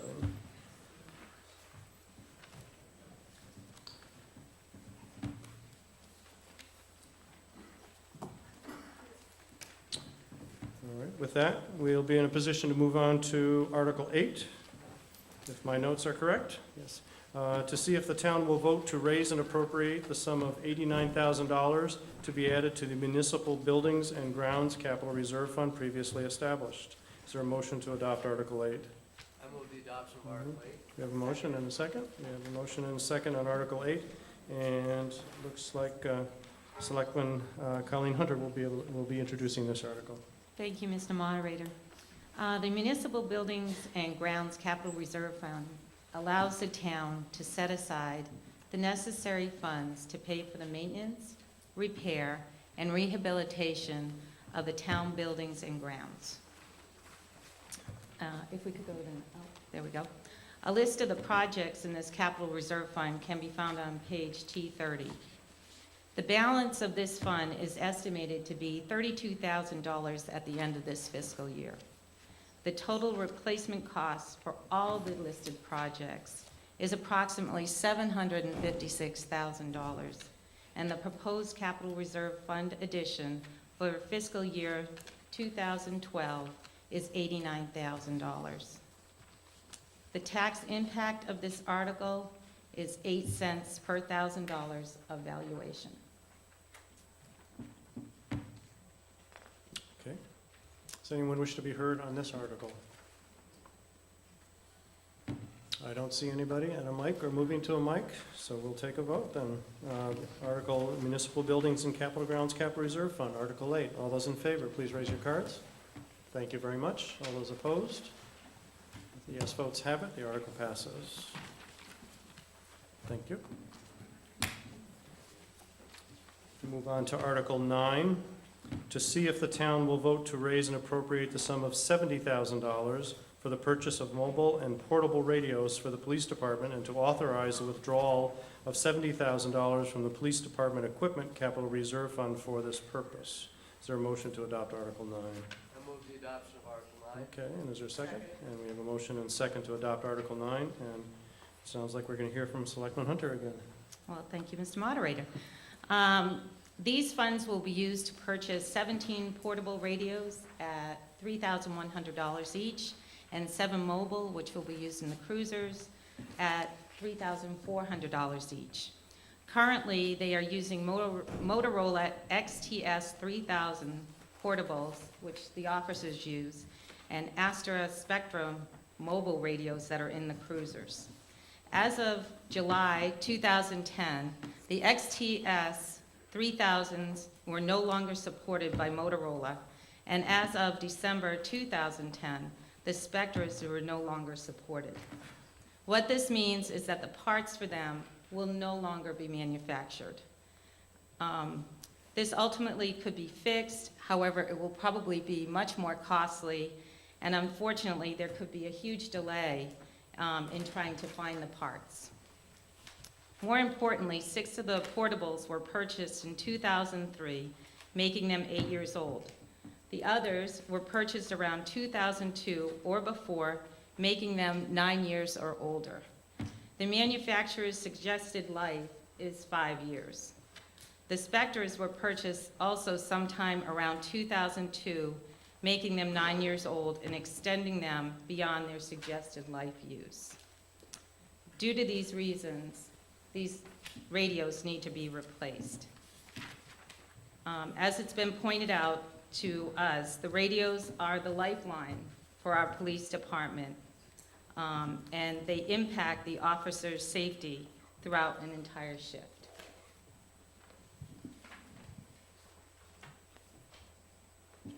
Okay. Does anyone wish to be heard on this article? It's Article 9. I don't see anyone, and we'll take a vote. All those in favor of Article 9 as it appears in the warrant, please raise your cards. Thank you very much. All those opposed? Okay, the ayes have it. The article passes. We move on to Article 10, to see if the town will vote to raise and appropriate the sum of $58,000 to be added to the Bridge Capital Reserve Fund previously established. We have a motion to adopt Article 10. Move the adoption of Article 10. Okay, and a second? We have a motion and second to adopt Article 10, and Selectman Keen will introduce this to us. Thank you, Mr. Moderator. This particular article and articles that I tend to vote for that have capital reserves, from my perspective, are long-term investments of real major proportions. And so when you look at bridges and you look at road reclamation and so on and so forth, those are the kinds of issues that I tend to vote in favor of putting into a capital reserve. This particular capital reserve fund allows the town to accumulate the necessary funds to pay for the maintenance and replacement of bridges and culverts. Funding is currently being set aside for the following projects, and I'm not going to read these because they should be up. They are up there, and you can read them for yourself. The cost estimates on this slide are the town's 20% share of the total cost only. That is, we're hoping to find 80% from someplace else, like the state or federal government. And that's what it says. So we'll move on. The last slide. The tax impact is 0.06 per $1,000 of valuation. All right, Article 10. Does anyone wish to be heard on Article 10? I don't don't see anyone. I'd be happy to take a vote. Keep on the roll here. All those in favor of Article 10, please raise your cards. Thank you very much. All those opposed? Okay, the yes votes prevail. The article passes. Next, move on to Article 11, to see if the town will vote to raise and appropriate the sum of $52,000 to be added to the Police Equipment Capital Reserve Fund. Motion to adopt this article? Yeah, we have a motion and a second. We have a motion and second to adopt Article 11, and Selectman Harry Judd will introduce this for us. Thank you, Peter. This is the next in line. It's $52,000 going into the Police Equipment Capital Reserve for new and replacement of equipment on, if I could have the next slide, please.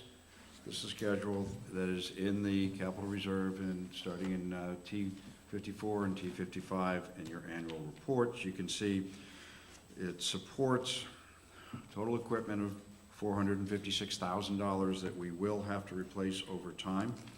The tax impact of this warrant article is 5 cents per $1,000 of valuation.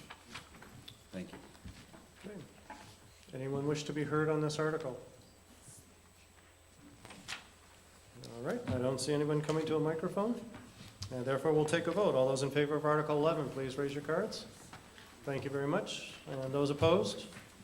And the ayes have it, and the article passes. Notice I call them ayes, even though I'm not having you say aye and nay anymore. Whatever. Some habits die hard.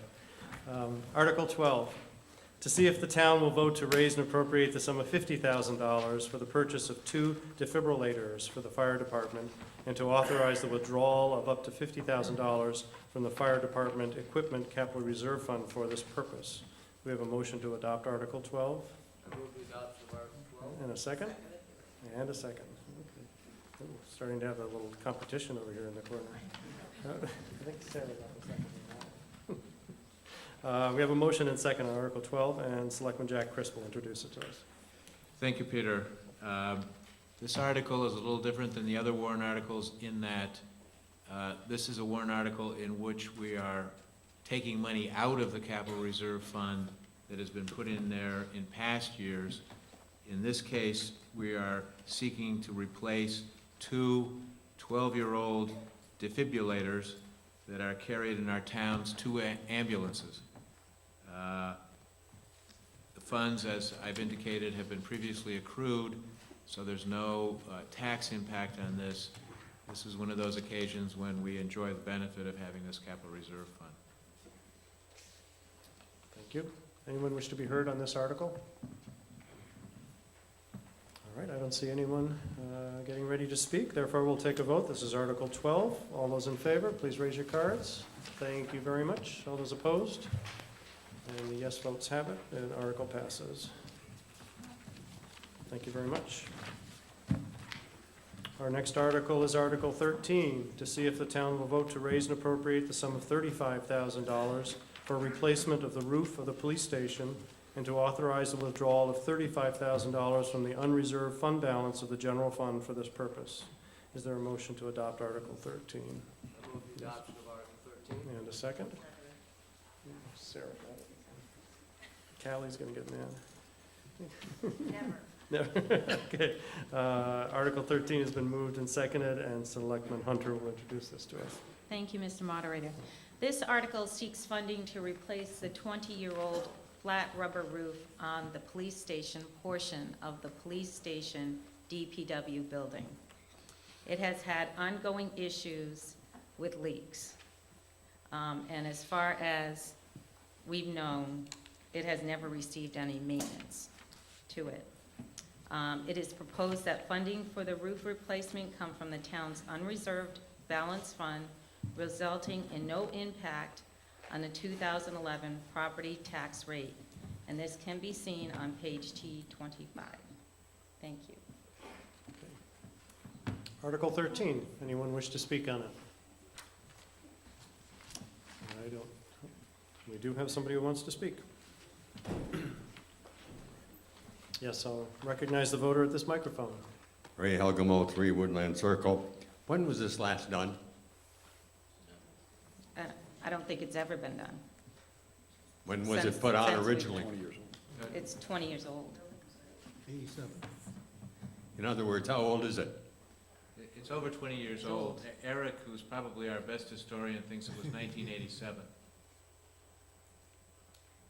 Thank you. Anyone else wish to speak? Looks like we do have someone. Whoops. I'll recognize the voter in this microphone.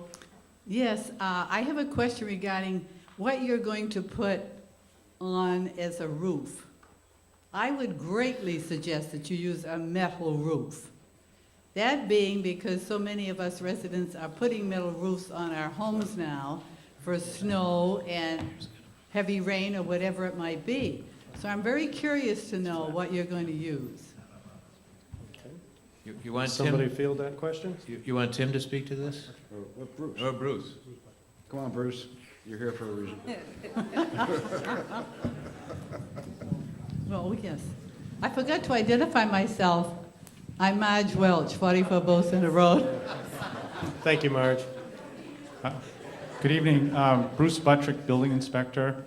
I'm quite frankly totally unprepared to answer this question, but typically that type of construction is a flat roof, and they usually use the flat rubber roofs in addition to that style. I don't believe that the design would lend itself to a metal roof. Typically you find those on a sloped or pitched roof. It could be possibly done metal, but I believe you want to keep it like as to what the existing construction was to make it compatible with the rest of the building. But the usage doesn't seem to be what it should be on the roof. I mean, a metal roof will last you 40 years. I don't dispute that. It's basically trying to keep up with what was there originally with the design. If we stray from that, we may have to address other like structural issues because the snow may not melt off as soon, because again, it's flat roof. My personal opinion, flat roofs don't belong in New England, but Right. I'm not the designer. Well, thank you anyway. That wasn't what I wanted to hear, but Thank you. Thank you. Recognize the voter at this microphone. Dennis Mospick, 15 River Road in Bow. And having replaced roofs on 2 houses that are less than 20 years old, I can appreciate that 20 years, even on a rubber membrane roof, is extended. In fact, I'm not surprised it's not leaking like a sieve all over. In fact, I'm surprised with a flat roof that thing lasted this winter with the load we've had. And to answer the other question, as far as I know, I've never seen a metal roof on a flat roof. That almost always has to be membranes. Now, they do have newer membrane roofs, and metal are methods of sealing them that will last a lot longer. But once again, I think 20 years is pretty good life out of it. Thank you. Thank you. Thank you, sir. And I recognize this voter here. John Martin, 96 Woodhill Road. As frugal as I try to be, I got to speak in favor of this since there's no tax impact. But being on the Town Center Public Safety Building Committee, we got a tour of that building, and the roof is one of many problems.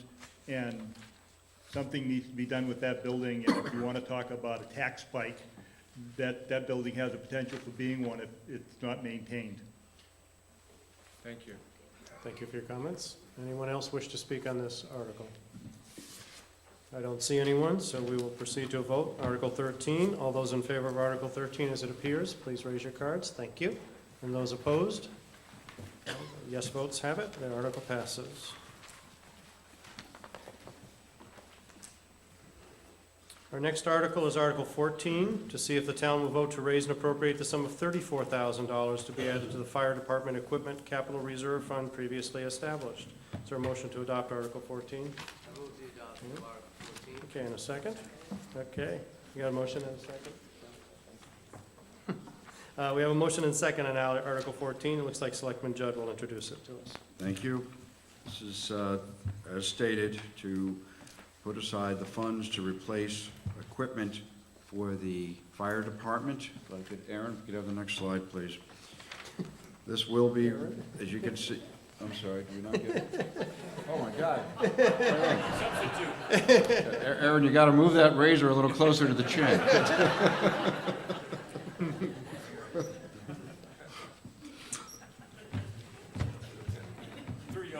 Okay. Harry's speechless. In looking at this list, I just want to remind you that last year, through the efforts of the chief and the firefighters, the self-contained breathing apparatus that you see to be replaced out there in 1819, we were able to procure with a grant.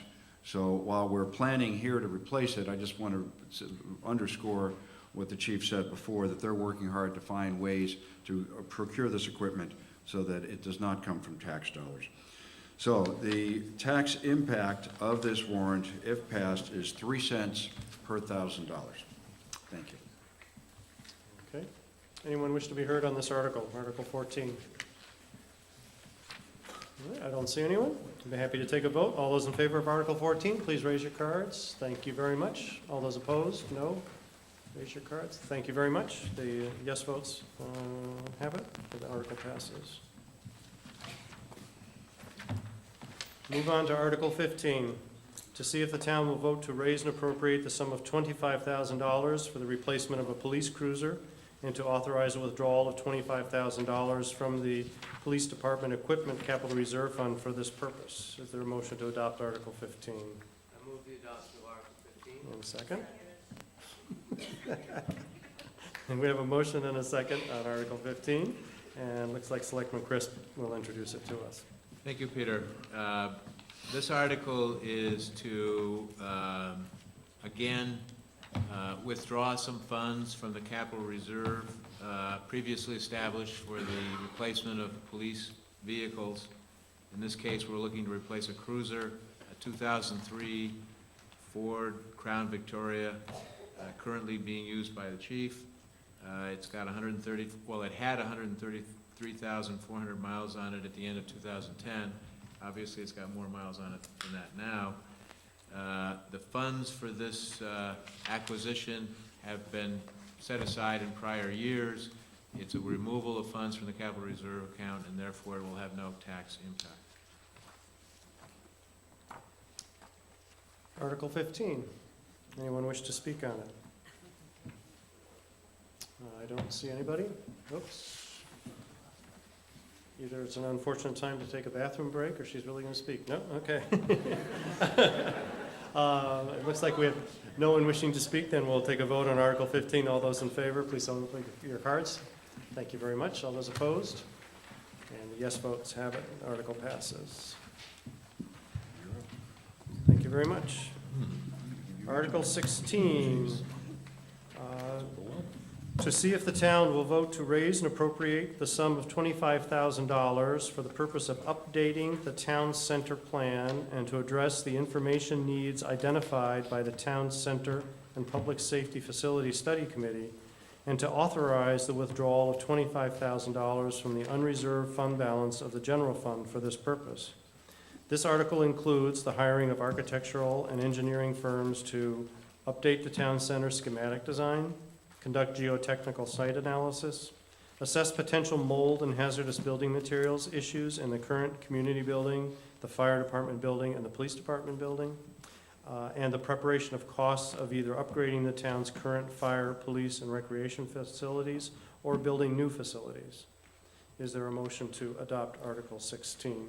Mr. Moderator, Okay. Motion to adopt and a second.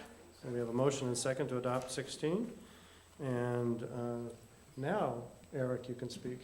Thank you, Mr. Moderator. Unfortunately, the committee report that the committee generated was omitted from this year's town report. A small two-sheet or a single-page double-sided sheet has been made available that does reflect basically the report of the committee. You'll note on page T25 again in your town report under Article 16 in that rightmost column that there will be no tax impact with the adoption of this article. And that's also going to be true should we go ahead and adopt Article 17. It'll have no tax impact as well. In August of this past year, the Board of Selectmen appointed a 10-person a special study committee to undertake a review of the town's existing facilities, the current and future needs of fire, police, parks and recreation departments, and town office needs, and determine the appropriate use of the 17-acre town center lot that the town acquired following its town meeting in 1993. The committee met every 2 weeks with nearly 100% attendance at each of our meetings, and the committee presented its recommendations to the Board of Selectmen on December 16th of this past year. I am proud to say that Selectman Colleen Hunter and I had the opportunity to co-chair this study committee. The committee members included Sandra Sini, the committee secretary, Art Cunningham, who chairs the Bow Planning Board, George Legos, who chairs our Bow Budget Committee, Bob Eldridge, who's the committee presenter, Kenneth Demain, Tim Frazier, Matthew Labonte, and John Martin. And before our first meeting with the study committee, Eric and I spent much time researching a timeline depicting the history and the evolution of the town's many facilities and projects associated with the town center, fire, police, recreation, and municipal offices. It is interesting to note that the Bow Master Plan of 1992, almost 20 years ago, described a town center having a, quote, central location for the town's civic activities, including municipal offices, schools, fire station, post office, and an all-purpose community building and a leisure park. The Board of Selectmen tasked the committee to first determine whether the town should develop an updated plan for a town center to be implemented over time to meet the immediate needs of the town for its police, fire, recreation, and municipal services. Secondly, to determine the best course of action for the town to take with facility shortcomings within the fire department, police department, parks and recreation department, and the municipal building in both the near term, which means through the next 5 years, and longer term, 10 to 15 years. Next, we were tasked to establish the criteria for design and function of a public safety services facility. Next, to determine how vacated space in any vacated town building might best be used. And finally, we were to look at the intersection of Logging Hill Road, Knox Road, White Rock Hill Road, and Bow Center Road to determine how the traffic flow can best be handled through the next 5 to 25 years. As part of its study, the committee toured existing facilities to see firsthand their shortcomings. And I think this is where we did appreciate the leakage in the police department's roof. Talked with each of the department heads to learn of their top 3 priorities for each of their facilities. Toured the facilities in other communities to see how they solved their problems. Reviewed prior town center and facility reports with the various consultants that the town has used over the years. The town manager offered suggestions on how we might use vacated space should that become available. The finance director discussed the town's current and future bonding obligations. The town planner and economic development director discussed with the committee the criteria that one should be looking at when talking and citing a town center. And the Department of Transportation, New Hampshire Department of Transportation, discussed the benefits and costs associated with the roundabout, as well as other means of handling traffic flow at this town intersection. At this point, I'll ask Bob Eldridge to discuss the committee's work and the recommendations it reached following its studies. And then Art Cunningham will discuss the details of Article 16, and should it pass, he will present the specifics of Article 17. Thank you. Yep, well, thank you very much. Can everyone hear me fine? I've got a little bit of a head cold, so I'll talk a little funny, but that's okay. So I joined this committee, and it was with that, and we had all sorts of questions and concerns with this. It was a long list of to-dos, and there was a lot of discussions amongst all of us about health and safety issues, service to the community, the quality for the employees that are working for us. And so it was a whole variety of items that we fit into. And looking through this whole picture is really trying to take a look at the facilities and what we have. So we were tasked with quite a bit and we cover a lot of material. And as Eric pointed out, we were meeting like every other week for, that was about 4 or 5 months time frame. So it was a lot of time we spent really covering a lot of these materials. Now, first topic that came up was really, should the town center still be a viable plan to keep in there? Because this gets into using that 117, or the 17 acres that we purchased and how well that's going to be utilized. So we really wanted to make sure, do we still want the concept of a town center that's been approved already? We've had designs done already. And the committee unanimously voted to say yes, that is definitely still viable. So next one. I'll call you David too. Sure.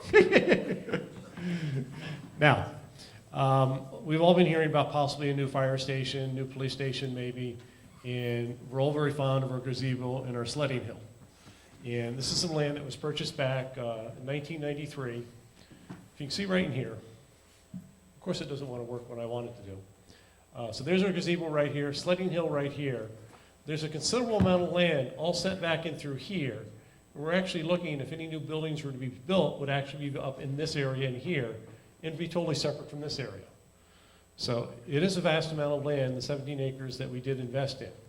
And this is where we want to take a look at the land to see what will be used. So yes, we said we still want to keep the town plan in place, because if anything is built within the 17 acres, we want to make sure it doesn't have to be moved someday, which would be fairly costly. We wouldn't want to do that anyways. The next slide. So the recommendations was, yes, definitely keep it as a viable option, and we'll keep that in there. So we do need to get the town center plan updated with the current schematics that are in there, buildings, the library is no longer part of it, so we need to get that plan updated. Make sure we're on the right side. Now the second one is determine the best course of action to take with facility shortcomings within the fire, police departments, parks and recreation, and also the municipal building. And this is where we spent a lot of time touring the facilities within the police station, the fire station, the community center. And it was very obvious, like when the police station itself, the building has really not been maintained at all.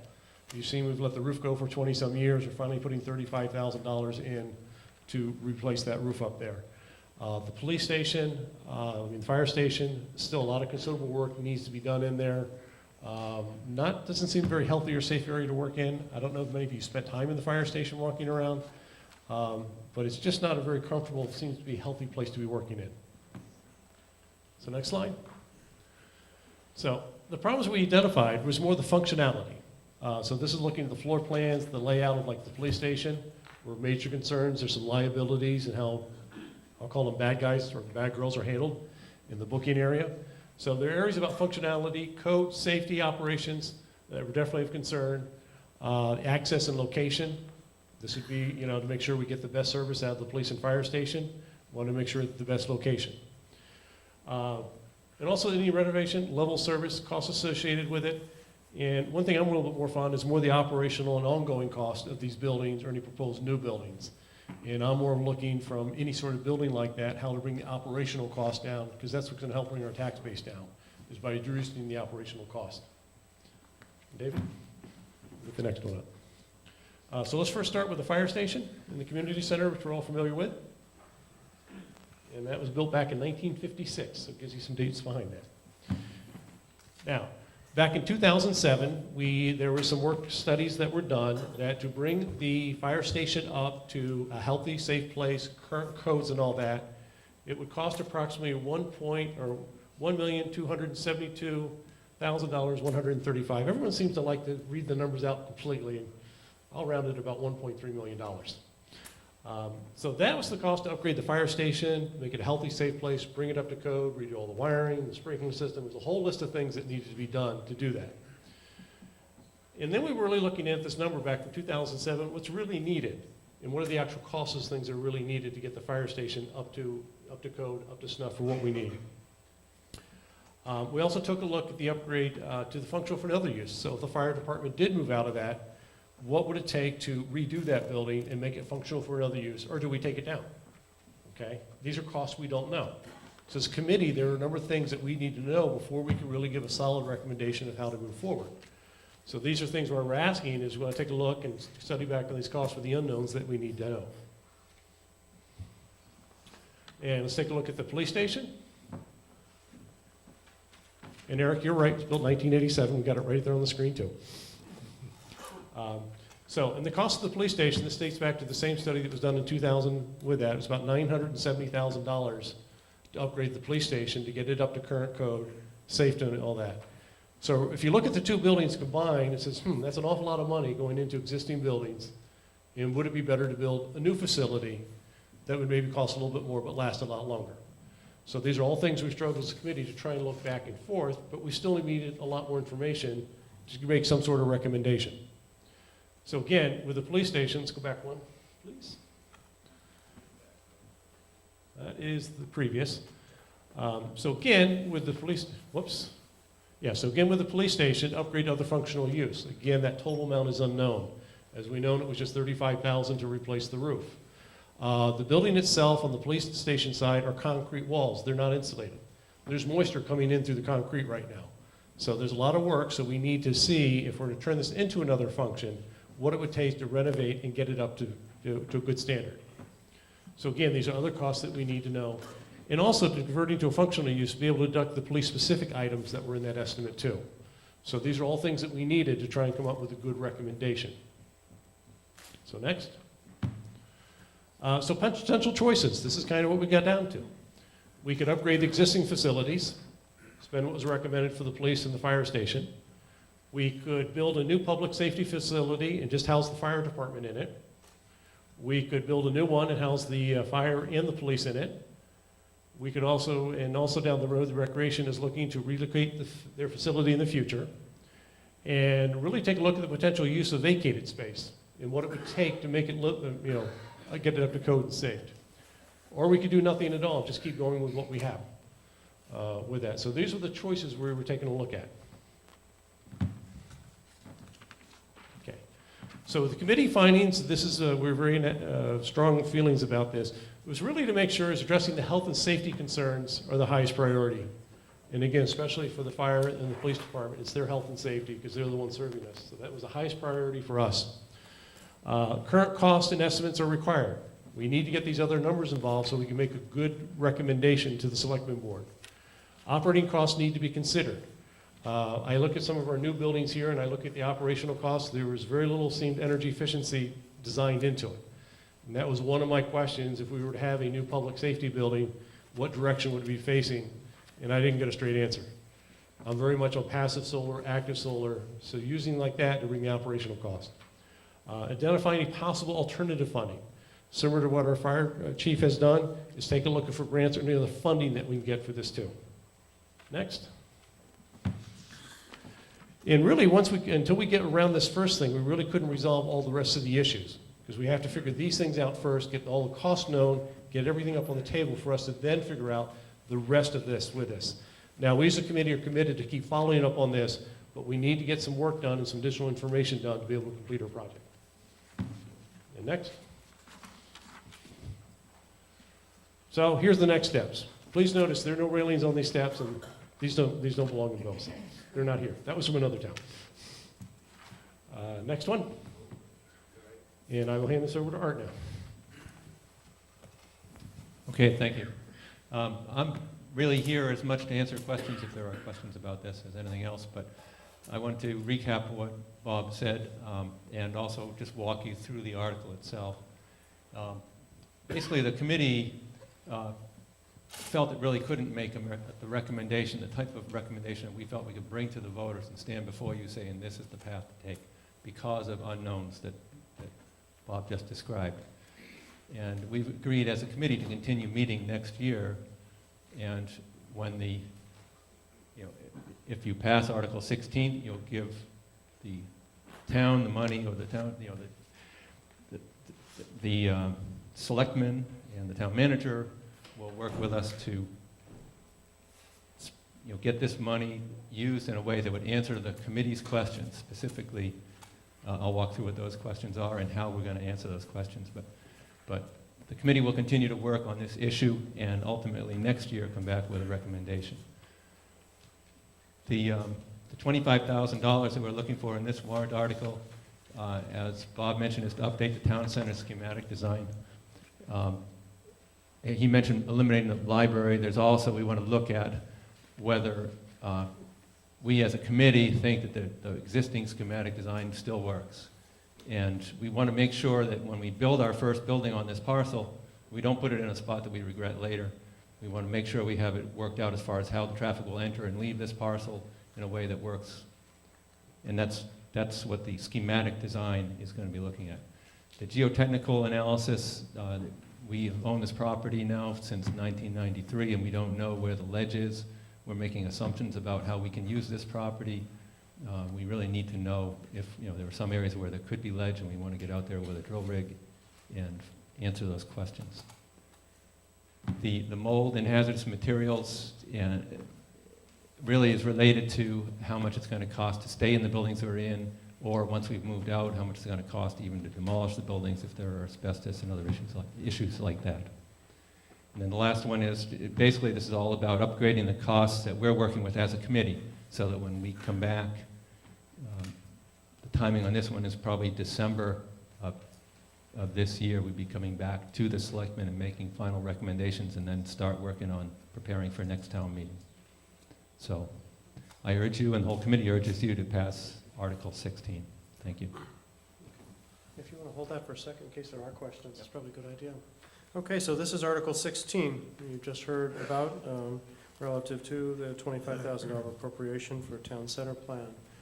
It looks like we have a voter heading toward this microphone over here. I'll recognize you, sir. Dennis Mospick, 15 River Road. Just a couple of quick questions.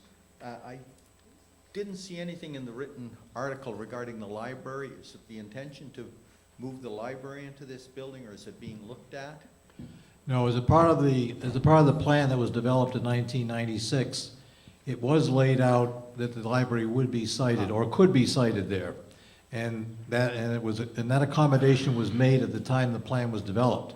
When it came time, however, to actually add on to the library or to enlarge the library, the trustees at that time felt it would be more advantageous if they added on to the existing facility and enlarge it and meet the town's needs at its current location. So it's no longer in contention for being sited anywhere other than where it is. Okay, good. The other question I have is, I'm hearing a lot of negatives about the current police station. And like, we've now got uninsulated walls, we've got leaky roofs, we've got potential mold damage. How many years ago did we purchase that? Now, I know what we said when it was built, but we purchased it from somebody else who'd built it for a specific purpose.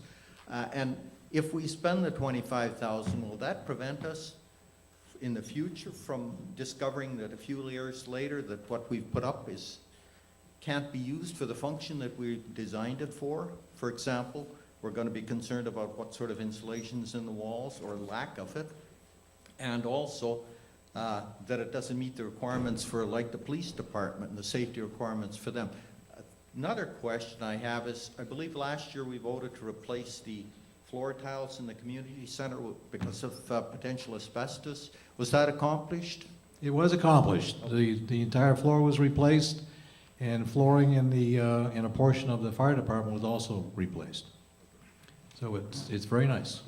And the testing showed that there really wasn't any asbestos in the air at the recreation department, by the way. I'm not surprised. Now, could you just recap your first question? You ran so many back to back there, I lost. Oh, when did we buy the building? I want to know if this Keep in mind, you've got to turn back the clock, and you have to turn the clock back to about 1995, 96. And that's when the City of Concord School Board met one evening and said, whoa, we don't need Bow to come to Concord anymore. At which time the town of Bow went into a tizzy and had to quickly put together a building committee and a site selection committee to build what we're sitting in and at right now. I happen to have served on that committee, so I know that drill we went through at the time. And at that time, in locating a site, it turned out that the site that this facility is sitting on, basically, is the site that our Public Works facility was sited at. So we had to relocate the Public Works facility. We had to relocate the fuel storage facility that we had here. We had to close the transfer station, which we also had here.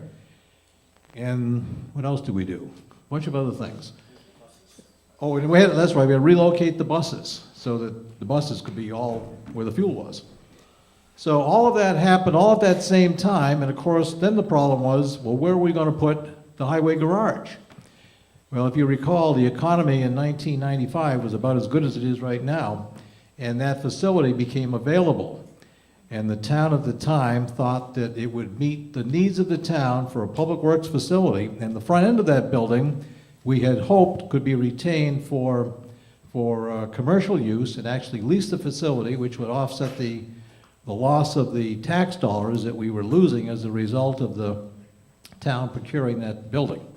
So that's how it became a public works facility, and then, of course, at the same time, the police department outgrew its space in the basement of the current municipal building, so they thought that moving down there would be advantageous to them. The planning department thought it would be advantageous to them because they could move from upstairs to downstairs, was a lot more space, so everybody was gaining as things... Yeah, the answer is 1995.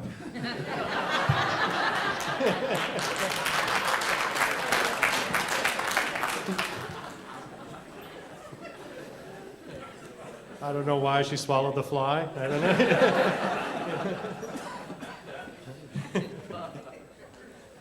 I don't know, does that count as intimidation of voters? Nobody's going to ask a question again. All right, Article 16. Does anybody else have any questions? All right, if there are no questions, then we will proceed to take a vote on Article 16. All those in favor, please raise your cards.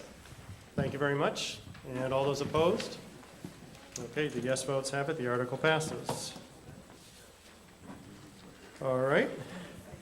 And since Article 16 passed, we also have to deal with Article 17.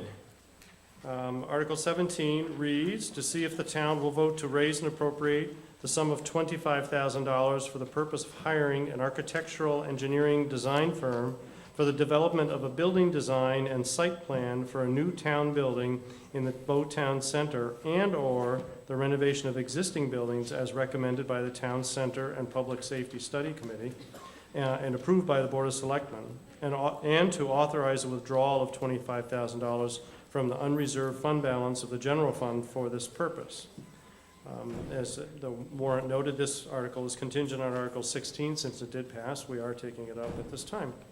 To entertain a motion for Article 17 at this point in time. I move the adoption of Okay. Article 17. We have a motion and a second. We have a motion and second to adopt Article 17. And Eric and Colleen, are you going to say some more about this one? Okay, go ahead. Thank you, Peter. As was noted above with reference to page T25, Article 17 will have no tax impact. And Art Cunningham will now discuss the specifics of the article. Okay.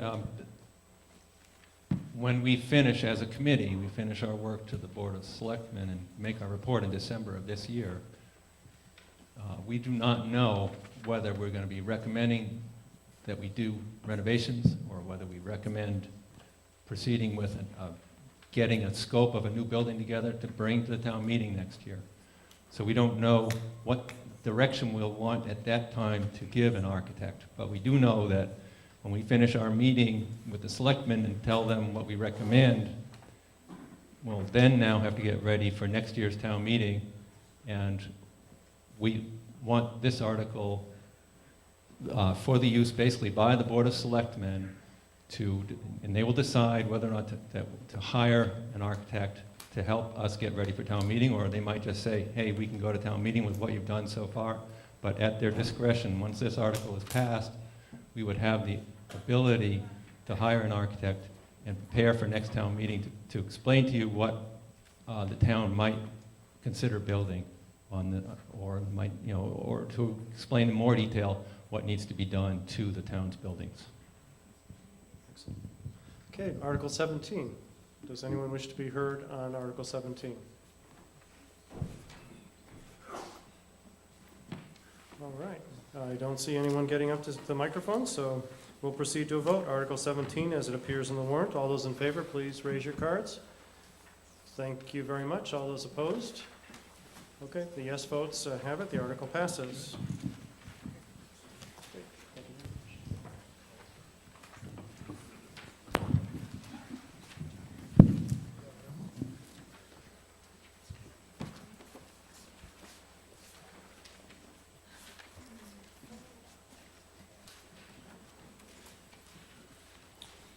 All right, we move on to Article 18, to see if the town will vote to raise and appropriate the sum of $20,000 to be added to the Highway Construction Capital Reserve Fund previously established.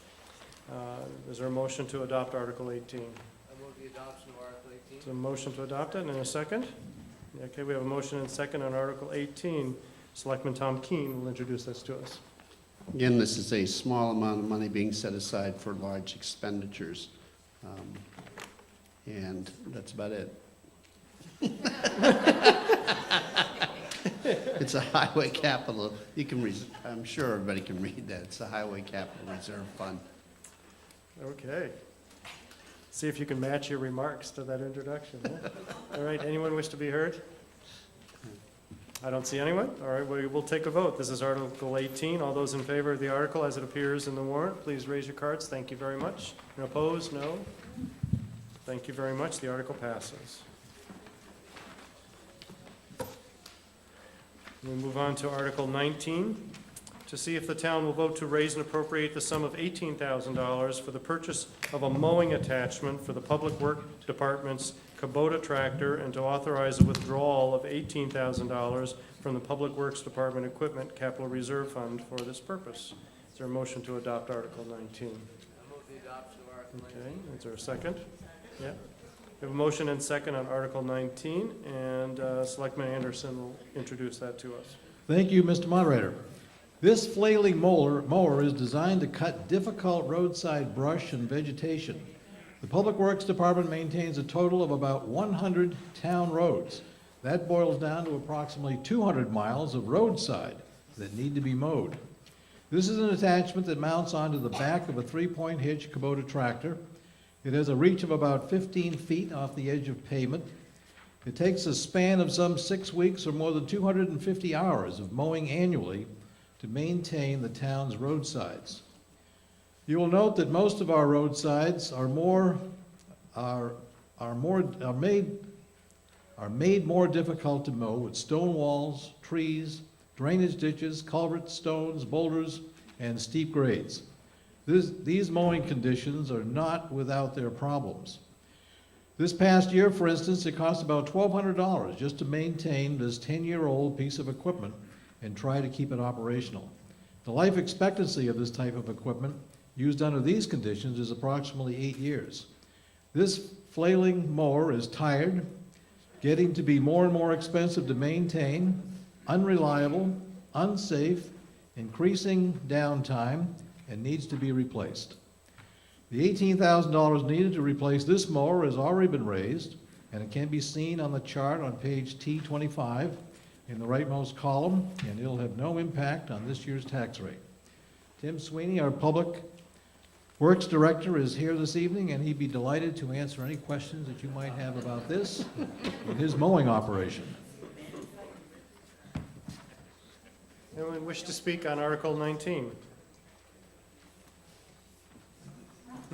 All right, I don't see anyone, so therefore we'll take a vote. All those in favor of Article 19 as it appears in the warrant?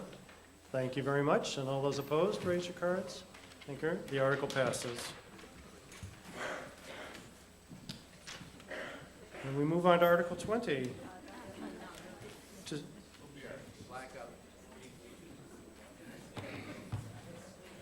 I can proceed even if they don't have technology, right? While they're rebooting the computer. Article 20 reads as follows. Yeah, right. To see if the town will vote to raise and appropriate the sum of $15,000 to be added to the Parks and Recreation Equipment Capital Reserve Fund previously established. And is there a motion to adopt Article 20? I move the adoption of Article 20. There's a motion and a second. And we have a motion and second to adopt Article 20. And Selectman Colleen Hunter will introduce this one. Thank you, Peter. The Parks and Recreation Equipment Capital Reserve Fund allows the town to set aside the necessary funds to pay for the replacement of parks and recreation equipment when an individual piece of equipment is scheduled to be replaced at the end of its useful life. The listing of the pieces of equipment in this capital reserve fund can be found on the top of page T30, and the tax impact of this article is 1 cent per $1,000 valuation. Thank you. Does anybody wish to be heard on this article? Nope, if not, we'll take a vote. All those in favor of Article 20, please raise your cards. Thank you very much. All those opposed? Okay, the article passes. Thank you.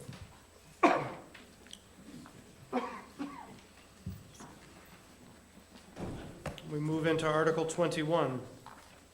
It reads, to see if the town will vote to raise and appropriate the sum of $14,000 for the purchase of a top dresser for the Park and Recreation Department, and to authorize the withdrawal of up to $14,000 from the Parks and Recreation Department Equipment Capital Reserve Fund for this purpose. We have a motion to adopt Article 21? I move the adoption of Article Okay, and a second? We have a motion and a second? On Article 21, and Selectman Judd. Thank you, Peter. This is not to be confused with something you're going to find in your bedroom. This is a piece of equipment that is used to spread a mixture of sand and loam over recently seeded areas. The current top dresser was purchased in 1996, therefore it's 15 years old. We have been planning for the replacement ever since we started the capital reserve system. It allows the groundskeeper to spread the mixture in a more efficient manner and spread a larger area with one piece of equipment. Therefore, it reduces the amount of hours that need to be dedicated to this purpose. The funds have already been accumulated in the Capital Reserve Fund. Therefore, purchase of this replacement equipment will have no impact on the tax rate. Thank you. Article 21, you know the question I'm asking. Anybody want to speak on it? No? Looks like we have a voter over here. Yes, I'll recognize Dennis you, sir. Mospec, 15 River Road. A quick question on, I'm familiar with top dressers, and I know that most golf courses use them, and they use them specifically on the greens themselves more than they do on the fairway. And I'm kind of curious as to what areas we use the top dresser for in the town of Bow. I think Cindy is probably the best person to answer that question for us, but I would say that I think part of the purpose for it is our fields in town get very intensive use through the recreation department and all the activities and programs, soccer and lacrosse and field hockey and things that go on, baseball. So it's trying to keep up with the usage. We, as a board, have heard from many parents over the fact that we've had to close the fields at different times because of the condition or rain or so forth. But I think Cindy can really best speak to that.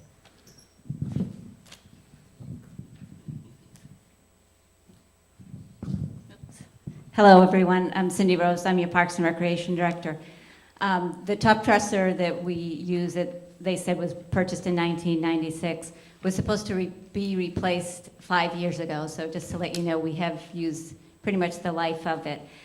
We do top dress every single one of our 5 fields at the end of each season. Each field is mowed at the end of the season. They are then aerated, they are then seeded, and then they are top dressed with this mixture that helps to insulate them and supply nutrients.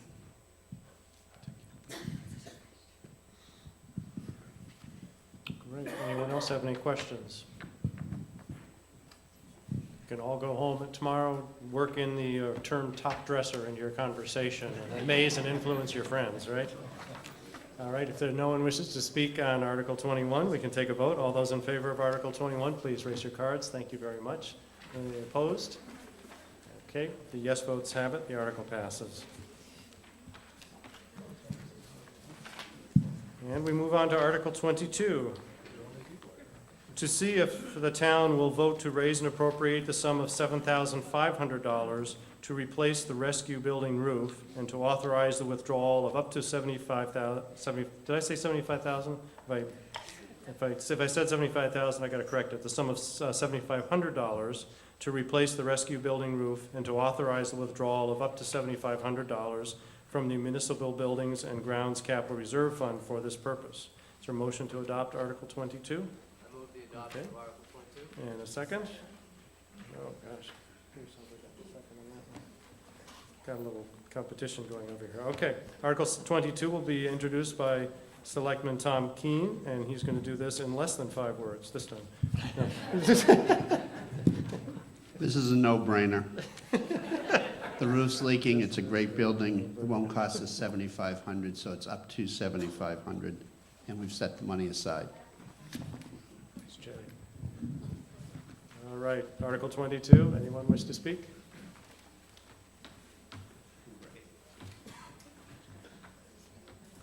Here we go. Yes, I'll recognize the voter at this microphone. All right, Elgamo 3 Woodland Circle. When was that roof originally put on, and what was the life expectancy of the roofing?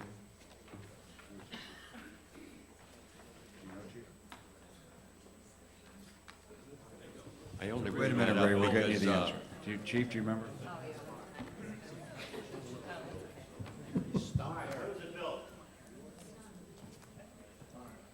When was the rescue building built?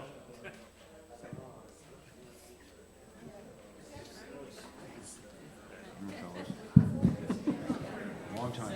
It was built long enough ago, 76, and had 1976. shingles put on it that are now leaking. 76, 30 years, 206. That's not a bad lifetime.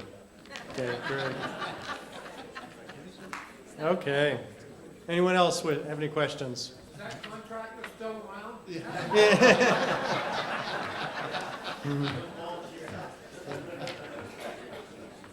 Yeah, he went out of business. He has no replacement work, right? All right, Article 22.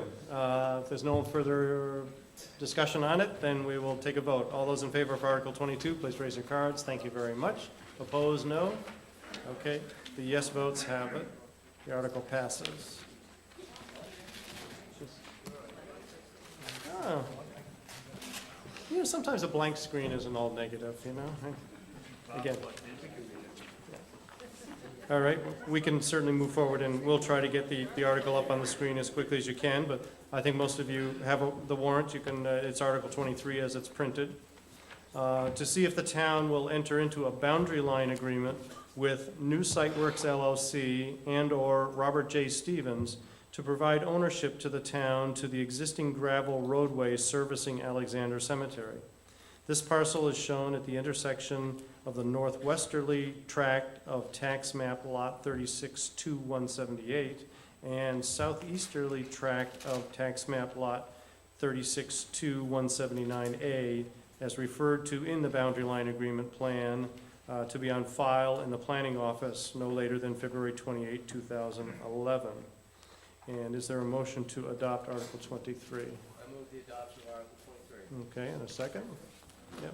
So we have a motion and second to adopt Article 23. And while our technology folks are trying to put things together, Jack, if you want to start your comments, that'd be great. Sure. This article does not involve the expenditure of any money, which is nice. What we're doing here is we are asking you to approve a land swap between the town and the owner of the abutting land at the Alexander Cemetery on River Road. This land swap would clear up an encroachment problem involving one of the roadways in the cemetery, as well as eliminate an easement that the abutting owner currently possesses that rightfully allows them to go through the center of the cemetery between the older northern section and the new southern section of the cemetery. I don't know if we have a boundary line agreement plan that was prepared by Holden Engineering. I don't know if we're gonna get to see it, but if we could see it, if you could imagine it in your mind up there, you would know that we are swapping the green area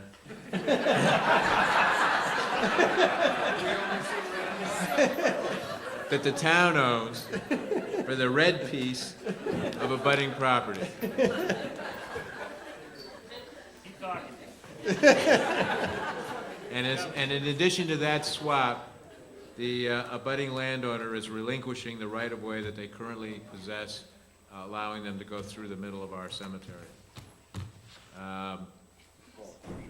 And that is what this article is about. Good. And I'm sorry you don't get to see it in Technicolor. Yeah, maybe it'll come up. Maybe if we ask Eric how old the cemetery is.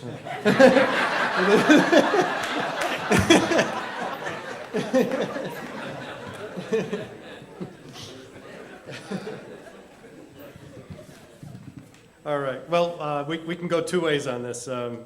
If you folks are comfortable with what you've heard, we can go ahead to vote. If you'd like to see what is to be displayed on the screen relative to the location of the boundary line swap, we can wait a few minutes. Well, we have a voter up there, so we'll listen to you first, sir. We have a plan here.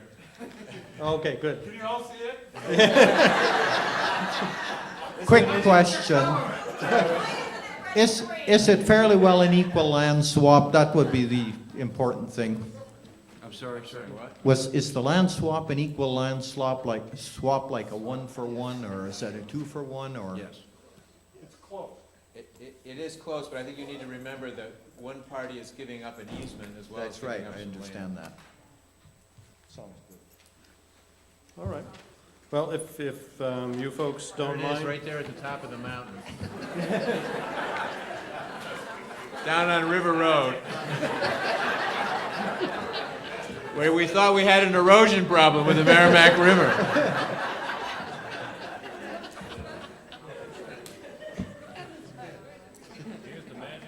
There we are.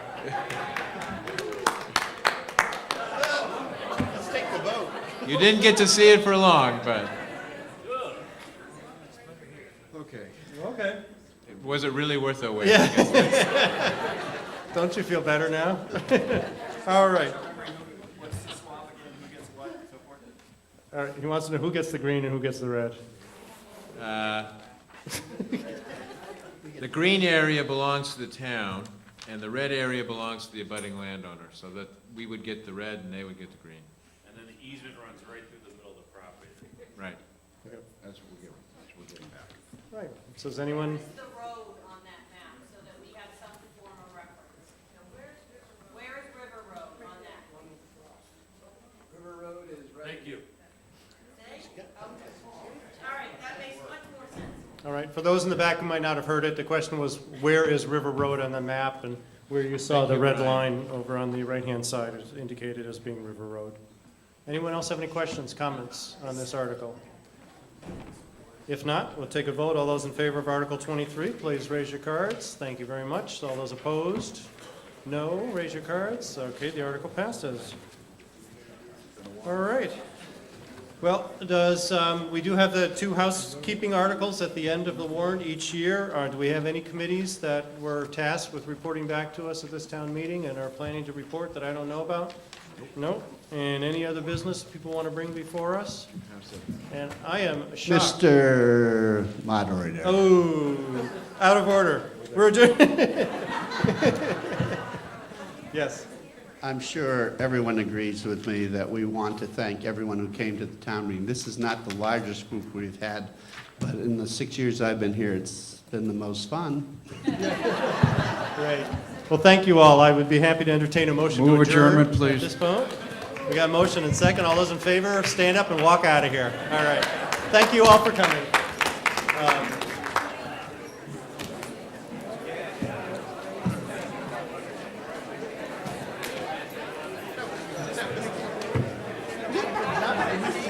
That was really funny.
Hi again. This is the last call for 50/50 tickets. There will be a couple of us going through the auditorium with tickets on our arm. If you are interested, just raise your hand and we'll come right over to you.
As we're getting warmed up for band, I'd encourage you to take a look. The first piece we're doing is called Trail of Tears, and there's some program notes on it at the very back of the last page. And if you take a look at those before we do it, it'll be more of a sort of full experience for you. You'll know what's going on with this piece.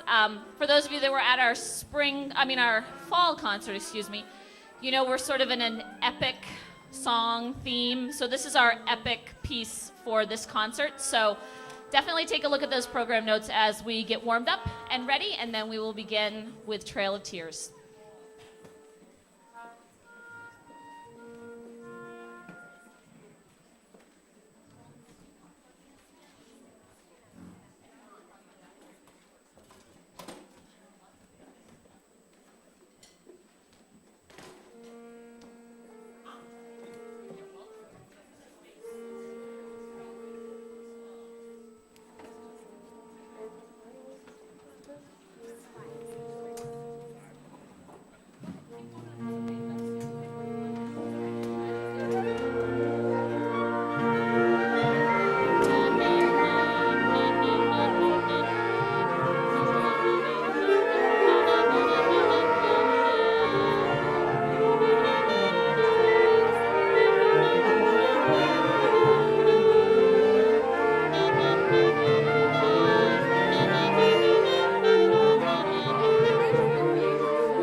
As we're getting ready for the 50/50 raffle and for the band to come on, I just wanted to say that we are also fortunate that we have some very talented vocalists here among us as well.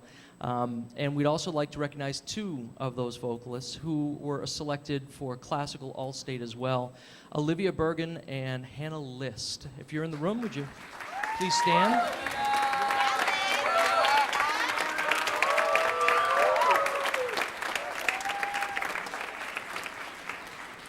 So we're very fortunate to have them. In addition to that, Hannah List was also selected because her score was the highest score in her auditioning room. She has also been selected for another festival, which is called the Chamber Ensemble, which takes the top musicians at the high school level in the state and divides them into small ensembles. So we'd like to salute Hannah for her high score.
So this whole epics theme seems to work well for us.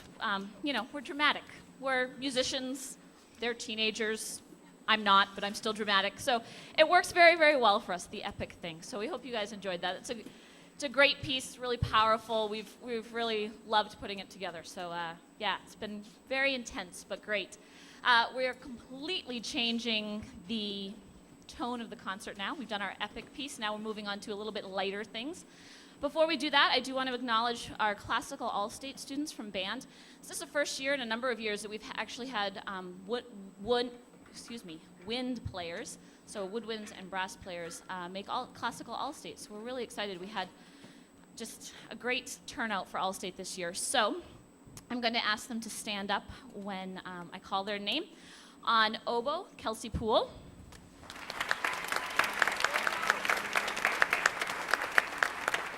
Kelsey, 4 oboes in the state, right? 4? 6, something like that. Very small amount of oboes, and she's one of them, which is very exciting. There are 2 piccolo players that are chosen for All-State, and Caitlin Poole is one of them. We're very excited for her.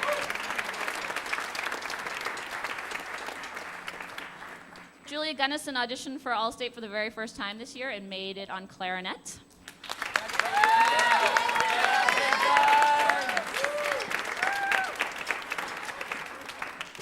Kristen Parker made it on bass clarinet, number 2 in the state, right? Number 2 in the state. Very exciting. 5,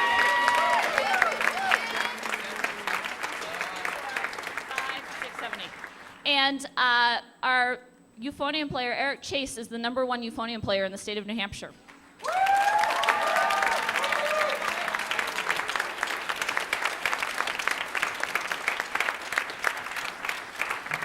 And Mr. Bourgeois told you about this chamber music festival that happens where they select the students who have scored really high. So Kelsey, Caitlin, Eric, Kristen Parker, and Carolyn Cunningham, who we recognized on viola, will all be attending the Chamber Music Festival in January at Timberlane. So it's great. We're very excited.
our next piece on the program is Sleigh Ride.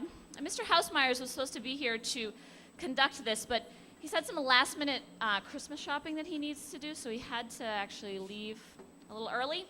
Unfortunately, luckily, we were able to find somebody to take his place. So I'm going to turn the podium over now to our very special guest. Merry Christmas, everybody!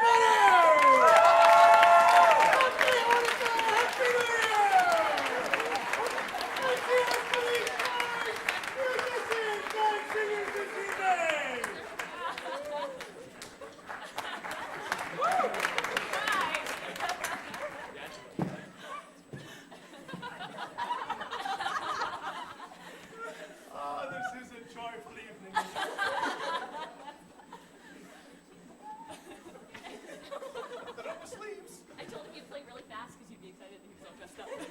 Are you ready?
Our very own Mr. Housemeyers. It was great. We loved having him come in. It was really fun to have him work with everybody. So that was great. You guys can have a seat. We are now going to finish up our concert program. This is our traditional holiday ending to our program, where we'll be singing and performing the Alleluia Chorus. We always invite the audience to come and sing with us if you would like. So if you are the closet singer who's always been dying to sing the Alleluia Chorus, or if you sang it 2 weeks ago at the Concord Corral, anyway, please come up and sing it. We would love to see you. Yeah, Will Gunn, yay. Yes. Yes. Before we do this, we are going to do the 50-50 drawing. It's all very exciting. There's a lot going on. So we're going to do 50-50 drawing. I think also the students have a couple of things, but don't ask me. I'm just the band director. If you'd like to join us in singing, there's copies of the Messiah right over there. You can grab a copy as you head up to your section. Come on down. Okay. What? Can you tell me your name? Adam. And how old are you? 6 3/4. And do you go to Bow Elementary School? He goes to Bow Elementary School. Who's your sibling here? Do you have a brother in the chorus or in the? What's his name? Okay. Is he in the chorus? Or? Oh, he's in the band. He's in the band? Oh, that's great. Would you help me by picking out a ticket? Can you read the number? I don't know if you can. Can you read the number? 883083. 883083.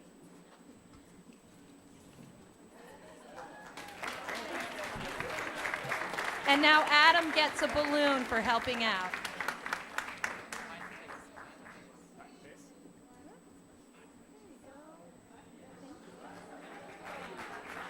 Oh, I'm sorry, yes.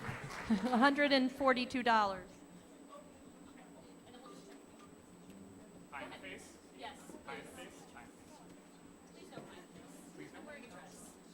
So we've been telling Miss Nickerson this entire week that we are going to pie her in the face, but we're not, seeing as we don't have, yeah. So we just wanted to thank Miss Nickerson one more time and her husband, Bobby Jakes, who's up there running all the lights.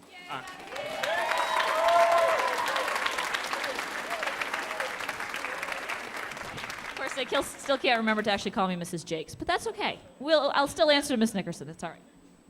So we just wanted to say thank you and that we love working with you guys and that we couldn't really ask for anyone else. And we also, we have a gift for Miss Nickerson. We figured that flowers might just sit on our desk, but chocolate is always really nice.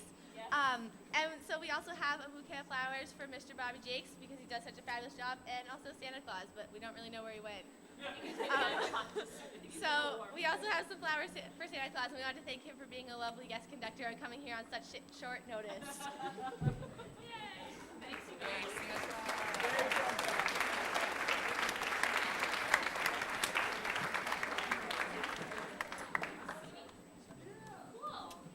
We don't have our first episode of our tenant, so hold on. Cam.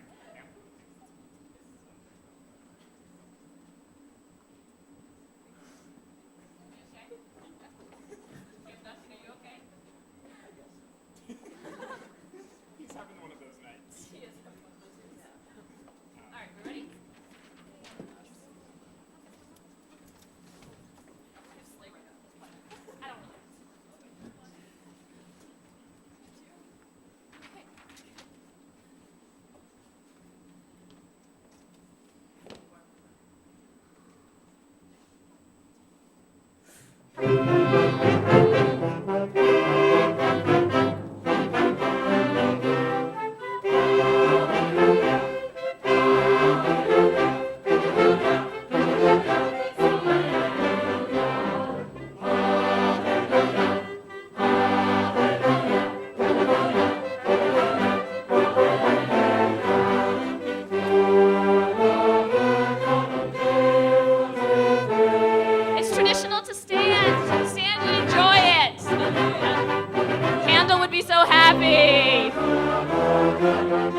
Thank you all very much. Have a lovely holiday. We appreciate you being here. Thank you.